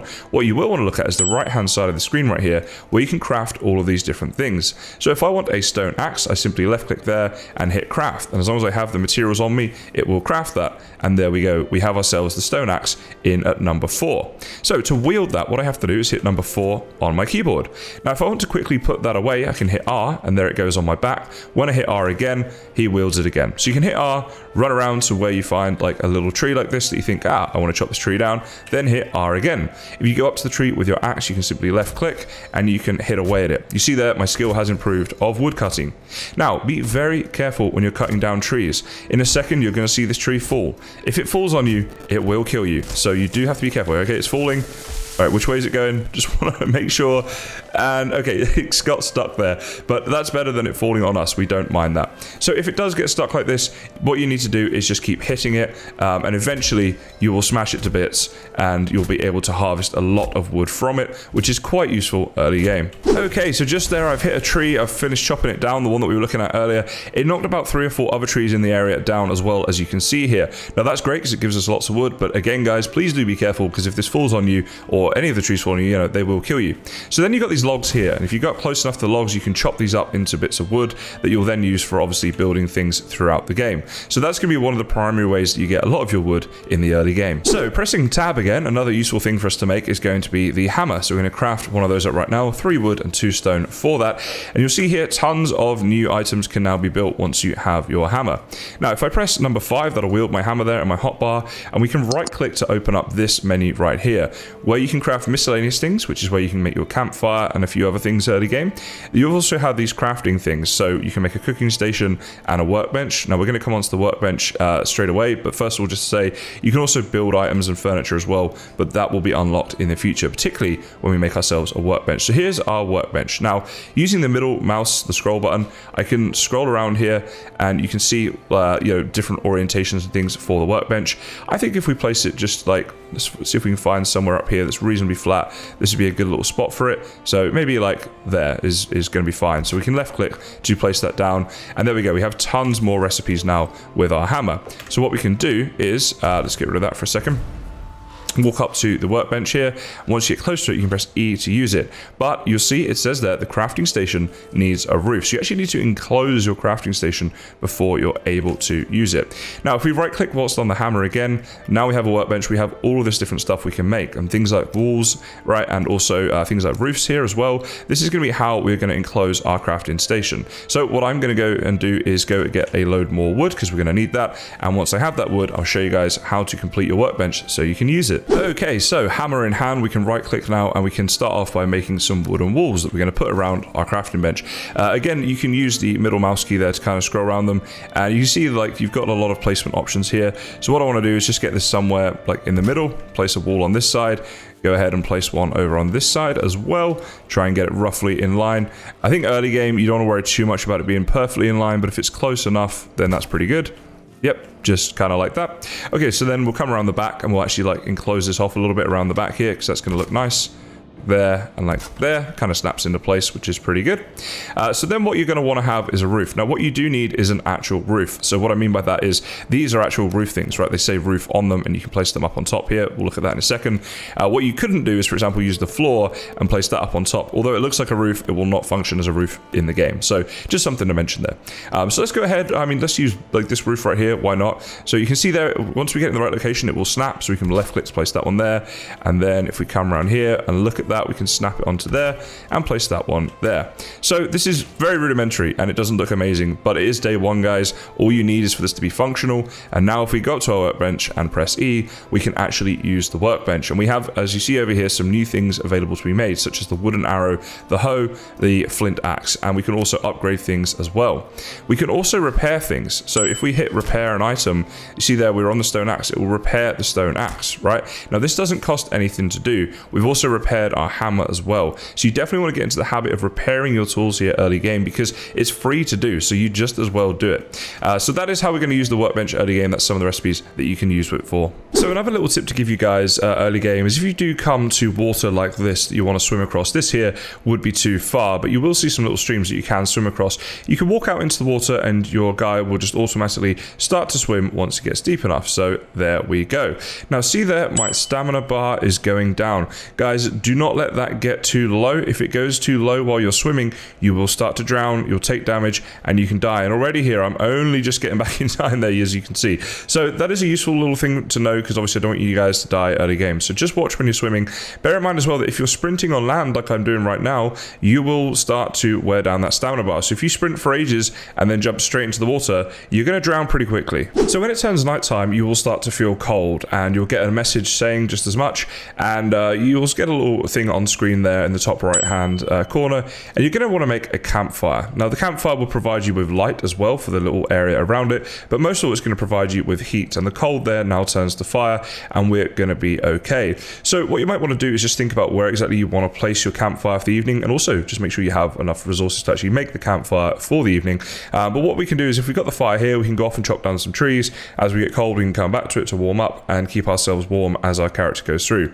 Now eventually you'll like have beds and things like that, and you'll be able to, you know, sleep through the night, but we're just not at that stage yet after day one. The final little tip I'm going to give you in today's episode, guys, is to beware of beehives. When you explore little structures that you find, as we've found a few in today's video, they will sometimes have beehives in them. These are great later on in the game because they'll provide you with honey, which is an excellent food source, but early game the bees will attack you and you can get into a bit of trouble. So if you enter a building, you start taking damage, could well be the beehives. And if you do spot one of the beehives, they're pretty easy to spot if you have a good look at the houses and things. You might want to get out of there and leave that one to explore at a later date when you have more protection and that kind of thing. Today we're looking at over 50 tips and tricks to help you guys in your hearth and home adventures on Valheim, so let's get started. You know that really amazing bird in the game that everybody really loves? You can now turn him off. Go ahead and press F5 in your game, start typing in tutorial, hit tab to complete. You can see here you have tutorial reset and tutorial toggle. So if I toggle the tutorial, his tutorials are now disabled. So what we'll do is go and talk to him. There we go, and he's gone. And he is not coming back. Also, if you want to, you might have seen there, but you can actually reset the tutorial as well. And that means that, there we go, he's back in. So now he's back for all tutorials if we want to speak to him and find out all the information all over again. But let's face it, who wants to do that? You can now name tamed pets. As you see here, if I hold down left shift and press E, I get this right here, and I can call the boar something really cool like that. And also, if you want to kill a named, or so I should say a tamed animal, you'll either have to go and toggle this to turn friendly fire on, or the better way is to use the new butcher's knife. This does huge damage against tamed mobs. You will now get multiple death points in game. You can see I've got 3 death points here, and they will show you the day that you died. I made 3 in this tutorial world to show you guys, but obviously on your worlds it would probably be different days. Now these will stay here until you right click them, at which point you can get rid of them, but this is kind of useful to see when and where you died to get back to multiple death points, something that wasn't available until the update. The other thing you can do, you can see I've got a range of icons here. On the right hand side, if I right click, say the fireplaces, they will disappear. Right click them again and get them to show again, and you can do this with all the different icons you have in your game. So you can basically show which ones are showing at any one time, which is pretty cool. This also works with the death locations and also the boss locations as well. You see I've got the elder there. If I right click here, boom, he goes off. So it's pretty customizable now. I will be streaming Valheim often on both YouTube and Twitch. The Twitch link is in my video description. If you want to keep posted on all my YouTube streams and also all my videos and stuff, then please do subscribe for more. You can now get birch seeds and also acorns. The birch seeds obviously to grow birch trees, acorns to grow oak trees. You can do that using the cultivator. Just beware, the oak trees will require quite a large space in order to grow. The new blue iron torches look amazing, and these can be fueled with grey dwarf eyes. You know that really annoying bird that we turned off earlier? Well, you might not want to do it too early, or at least turn him back on sometimes, because he will come and land at burial chambers, as you see here, helping you to find these burial chambers. Now, if you don't press E and talk to him at the burial chamber, next time I'm exploring through the Black Forest and I find a burial chamber, he will come and land on one. Now this can be useful because they do sometimes blend into the environment a little bit and you don't see them, and you might notice Hugin coming in to land, and it might just help you to find them. Currently, the only way to get onions is to get onion seeds in game by finding them in chests, as you see here, in mountain biomes, and you'll find them in different structures within the mountainous biome. The cartography table is a fantastic new item in game. Here is the recipe for it on screen right now, and here's how we use it in game. This is very useful on servers. You go up to it and press E to record your discoveries. menus, and then you can press E again to read the map. And now when I open my map, I have all of this stuff here in grey areas, and I have a cartography table tab right here. If I click that, the grey areas slowly fade away. So here's what I've explored on this world, and here is what everyone else has explored. And you'll even see things like their little icons that they've added to their map. So a fantastic thing to do on servers, as I say. And I'm currently doing this little clip right here on my Valheim server that I play on, stream on, all that good stuff very often. If you guys want to join the server, the link will be down in the video description. You can now tame locks using cloudberries, flax, or barley. It's easier to do once you've trapped them, and I have a full video on my channel on how to do this. When you have two tamed locks that are near each other, you can go ahead and chuck the same foods you used to breed them down on the floor. Over time, they will eat these foods and eventually produce baby locks, and this is what a lock's calf looks like. You can then make up a lock's saddle to ride your locks. You can see the recipe here. It requires 10 leather scraps, 20 linen thread, and 15 black metal. If we put that in our hotbar, look at the locks and press the number, then boom, we can jump up on there and ride our locks around using the WASD keys and using shift to sprint and S to stop. Another little trick with riding locks is, let's say we took all of these items right here, we'd be heavily encumbered. But if we go ahead and get up on our lock saddle, we can ride around at a normal speed, allowing us to transport many more goods than usual in a much quicker way. As you can see here, you can also get locks on a boat to transport them. Do be careful though, if you run into a serpent, the locks will jump out and try to attack that serpent. One way around this is to have a friend of yours sit on the locks if you're on a server, as locks will not try to attack enemies when there is someone riding them. Locks are able to swim out in the open ocean, and it will not use any of your stamina, so you can take them for a swim if you wish. When you kill a stone golem, you will get crystals from them, and this can be used for a new recipe. That new recipe is this thing right here, the crystal wall, which has a number of uses that I've covered on my channel, both in a video showing how to stack crystal walls in different ways really high, and in my Windows video where I use them in a number of new designs for Windows. All of that, of course, can be found on my channel. In order to cook lox meat, you'll now need to use an iron cooking station, as the traditional cooking station will no longer work, and then you can hang it up just like you did before, but it has to be a hearth underneath, and has to be lit as well before you can hang it up there to cook it. Potions are now much more important in the game. You should take them with you when you're first exploring swamps and plains and mountains, because with the new food system, these are going to help you out more than ever before. You can get butte berries by killing Grey Dwarf Shaman. They will make you throw up, so if I eat one right now, you'll see, here we go, I'm spewing up, and they'll take away all of your food and effects. Kind of useful because the new food system has some foods that are more geared towards HP, others more geared towards stamina, so you can basically use like stamina foods to get to, for example, a boss fight, and then get the HP foods out if you prefer to have HP for the boss fight. Here are the new food forks that show you whether a food is health, which is a red fork, or stamina, which is yellow fork, or more balance, which is the white fork. The cauldron now has 3 upgrades which you will have to make in order to unlock all the recipes. I have a full cauldron guide on my channel, but they are the butcher's table, the spice rack you see hanging up there, and the pots and pans that you see here. There are now 3 different types of meat in the game. You can get the traditional boar meat, but if you kill a deer, you'll get deer meat, and if you kill wolves, you will get wolf meat. These are all used for different recipes. You can stack chests in the game by having these little wooden supports in between them. Once you have the chests all stacked, you can then go ahead and get rid of the supports, and they will not fall down, as you are seeing right here. So there we go, they will stay up, and if I do it with these over here,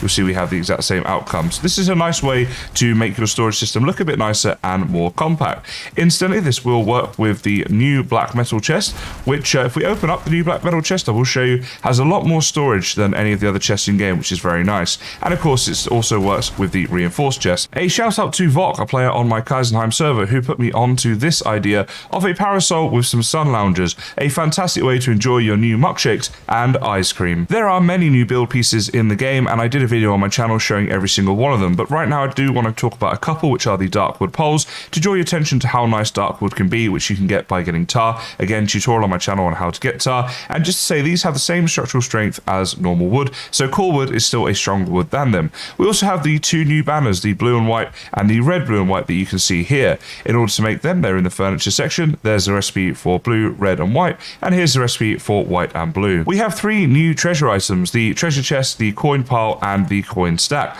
You can see the recipe for the treasure chest there. The coin pile taking almost 1,000 coins, and the coin stack being 99 coins. The new hot tub in game looks fantastic and will give you extra comfort when it is lit. Be sure to get some wood and put it in here. A, to get bubbles, which look awesome, and B, to make sure it's lit to get that extra comfort benefit. And there's a little bench inside that you can sit down on, and your friends, of course, could come and sit down with you for those hot tub parties. We spoke earlier of darkwood, and here are two other darkwood things I wanted to point out to you. One being these dividers in here, and the other being these darkwood gates, which do look fantastic as doors, but could also be used as large window shutters. The new oven in game will open automatically when you run up to it, and you can put wood in, as you see here. Hold down E to stack that wood quickly. You can then put in things like your unbaked lox pies and your bread dough, and we leave it in there to cook, and you get a nice little graphic of it cooking. As we walk away, this will shut, and the smoke coming out the top tells us that this is now being cooked. Once cooked, the oven will make a noise, and smoke will start to come out the front of it as well as on top. So at this point, we could go in here and take our cooked food out. The oven will make another noise, and black smoke will start to pour out if you leave your food in for too long,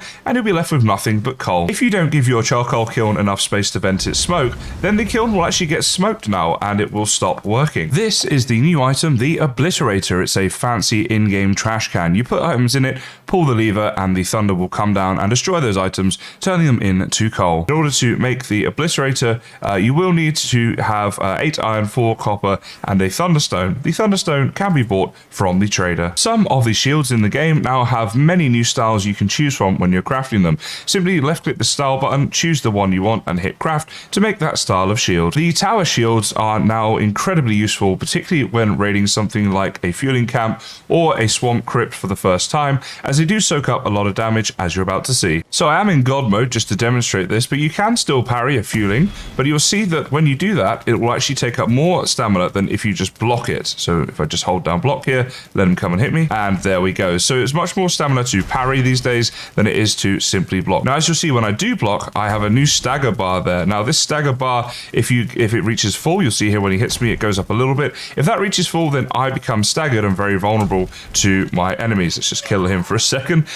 So basically, when you're blocking, it can stagger you, and it is lessened by the amount of the potential max HP that you have. So not your current HP, but your theoretical max HP you could have. And this will also knock enemies back further when you're blocking too, again, all related to your HP. Now, you're no longer able to parry a ranged enemy. When a ranged enemy throws something at you, if you do parry at the right time, it will just count as a block. So it is now more difficult to fight these ranged enemies when they're throwing things at you than how it used to be. Now, knives have had a big buff in the game, and as you see here, when I'm attacking with a knife, it is very quick and can do quite a lot of damage quite quickly. So they are pretty buff in the game right now. Talking about knives, there is a new knife in the game now. It is the silver knife. So this is a new knife progression on your way up to the black metal knife. You'll see many of these things in the plains biome. These are the new tar pits, and they come with a new mob as well, these growths. If you kill the growths, they will drop tar that you are able to pick up.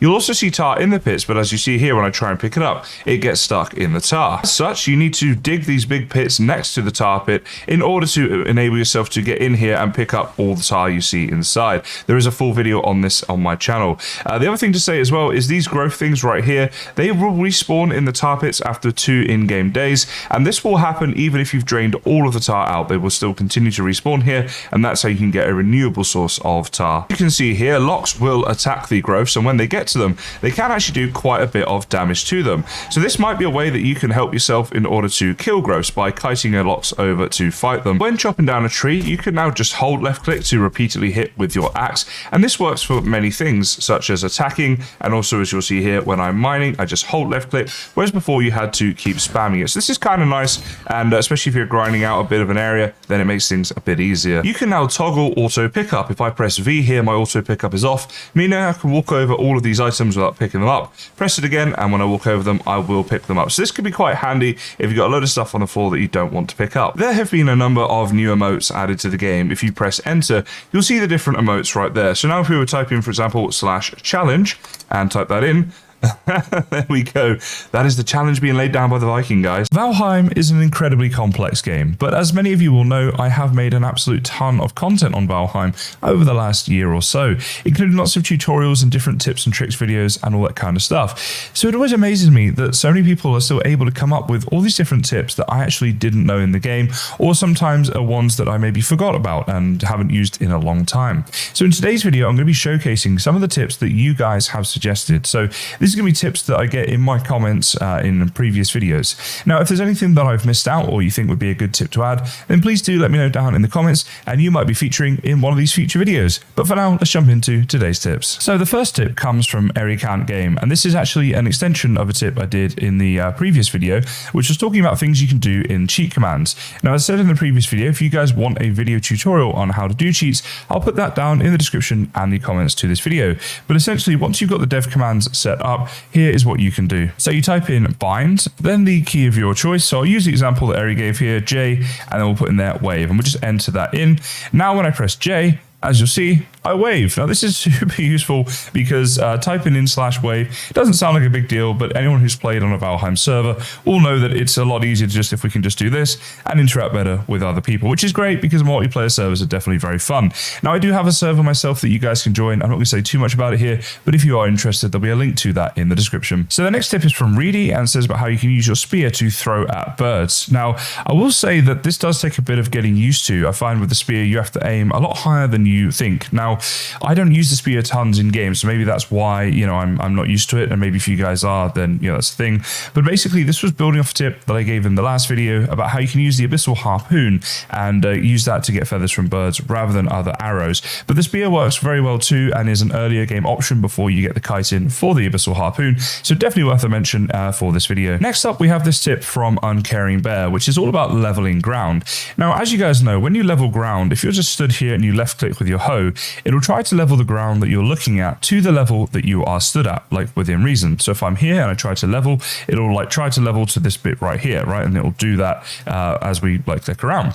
Now, if we use the shift button, then what will happen is it will actually try to level the ground to the level that you're pointing at. So basically, if I'm looking at this bit right here, I can shift and click and it will actually raise it up a little bit like that. Whereas if I let go of shift and I try to level, you see how it brings it down because it's trying to make it the same as the level I'm stood at. So using shift here again, this is going back up again because it's trying to level to the area of the ground around it. Now what this means is that if you get this right, and you do spend a lot of time doing it because it will take you some time, you can get really smooth areas of land. So if that's something you're trying to do, then this little shift click is definitely a good one for you. And when I read this tip, I realized that I sort of was aware of this tip, but I don't really use it enough in game when I'm trying to level ground. And I think I want to bring it to the forefront of my mind and maybe your minds too, which is why I thought I'd include it in today's video. This next tip, as you can see here, was suggested by many people. So clearly something that like everybody else seems to know that I didn't, but I absolutely had to mention it because I didn't cover it in my last video.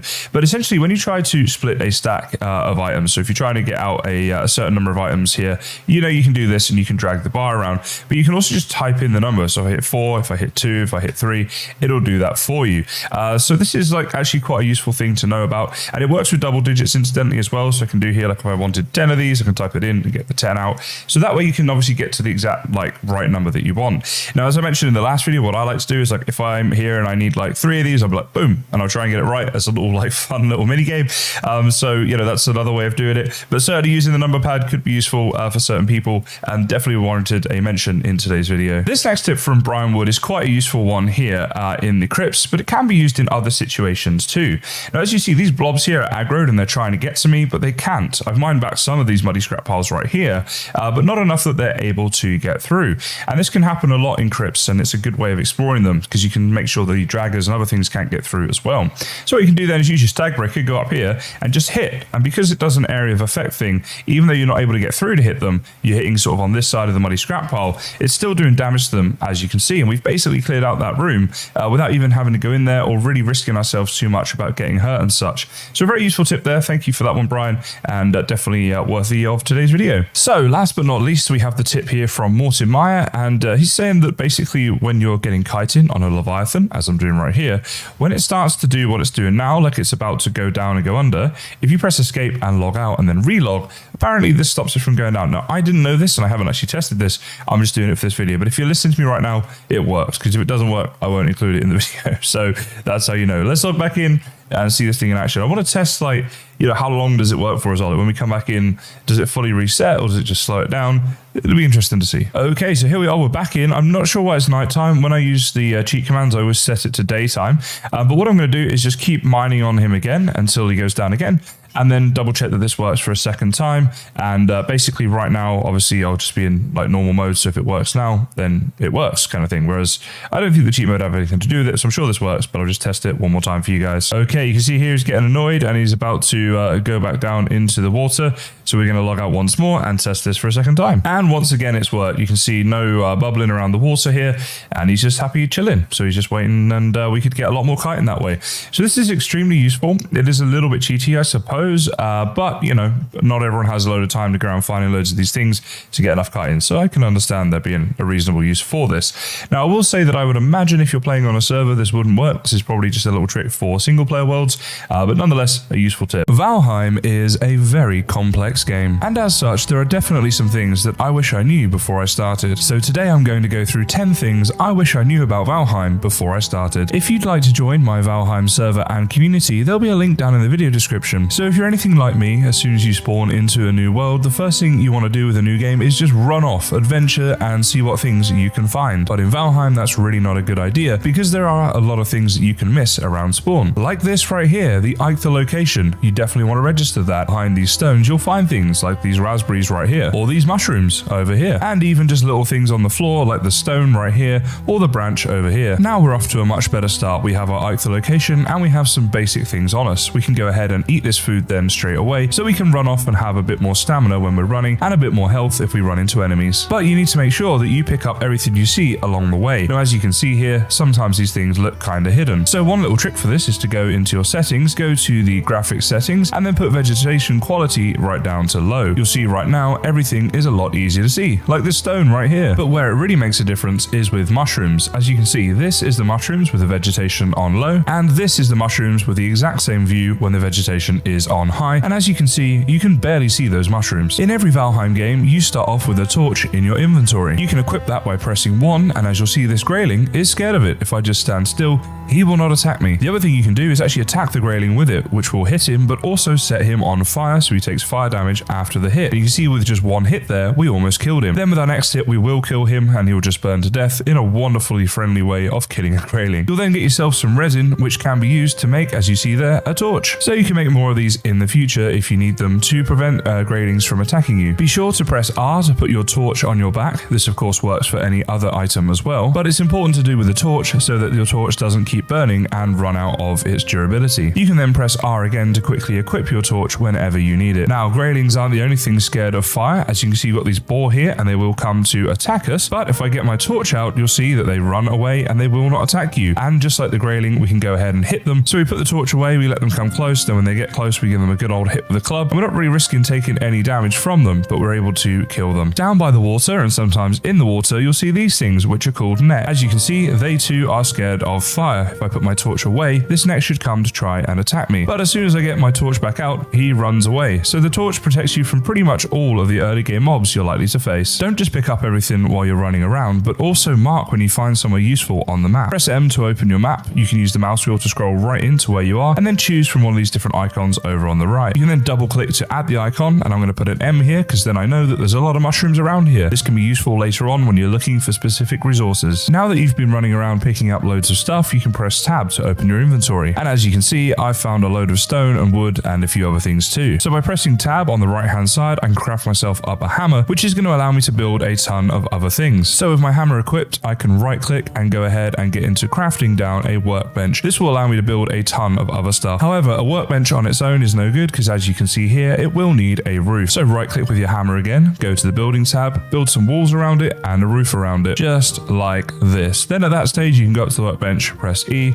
and sometimes it will work and other times it will say station is too exposed. If this happens, look at the wind direction in the top right of your screen. So from our screen, the wind is coming in a roughly this way direction. So all I should need to do is place down another wall about like this, just snap it on there. That should block the wind and now I should be able to use my workbench. Don't forget to repair your items as it's free to do and will give them full durability once again. Another quick tip, whenever you're taking down structures, make sure to take down the structure first and then the workbench. If you take down the workbench first, it'll mean that you're not able to take down anything else, as destroying structures does require the workbench to do it, and you destroy them by middle mouse button clicking with the hammer, in case I didn't make that clear. Making a bed requires a few different things, but if you get lucky, you might find a village or even just a house on its own like this. You can then go inside this house and place down a workbench somewhere inside, then right click with your hammer, go to furniture and place down a bed somewhere inside. Once you press E, you will claim the bed and your spawn point is now set. However, you can't sleep just yet as you need a fire nearby. So the best thing to do is go outside, use your hammer on the miscellaneous section to select a campfire and place it just here. On the other side of this wall is my bed. Now when I go into my bed, I can press E to sleep through the night and have sweet dreams. Sweet Viking dreams. And now it is morning of the next day and we have this thing. This is the rested buff. The rested effect gives you a health regen of 200% and a stamina regen of 300%, so it is super useful in the game. It also says on the wiki that it gives you a skill XP gain of plus 50%. Now if you don't get lucky and find yourself a little house, you just have to go ahead and build one yourself. So to do that, what you'll need to do is place down a workbench somewhere, and the workbench will not actually need a roof for you to build around it. But what you're looking to build is a structure just like this. So essentially you're going to be using these steep build pieces right here. Build a few of those up and then down the other side. It's pretty simple to do, as you can see from this house. But once you've built the house, you can place your bed inside so that it is technically under a roof, as that is what a bed needs. And then you simply go ahead and place down the campfire. In the video description, I'm going to put links to all my beginner videos if you want to see any of the stuff I covered today in more detail or want some extra tips and tricks. One thing you may need to do is make an undercover workbench and make yourself up a hoe. When equipped, the hoe can be used to flatten some land, which will make building your little house easier if you are indeed building your own. You definitely want to rush making a bow. To do this, keep killing boar until you have 8 leather scraps. Once you have 8 or more of the leather scraps, you can head into your workbench and you can make up a crude bow with those scraps and a bit of wood. Of course, the bow is no good on its own. You'll also need to make up some wooden arrows, which can be made for 8 wood to make 20 arrows. The reason for making the bow is once you can press Control to sneak up on deer like you see here, it takes a very long time and can be a little bit tedious. But with your bow equipped, you can go ahead and shoot a deer from much further away. And this will allow you to get all of the deer drops that you're going to need to progress through the game, including the deer trophy, which you will need to spawn in Antler, the first boss. If you see your food flashing in the bottom left, be sure to go ahead and eat some more, as this will replenish your health and stamina at the earliest point possible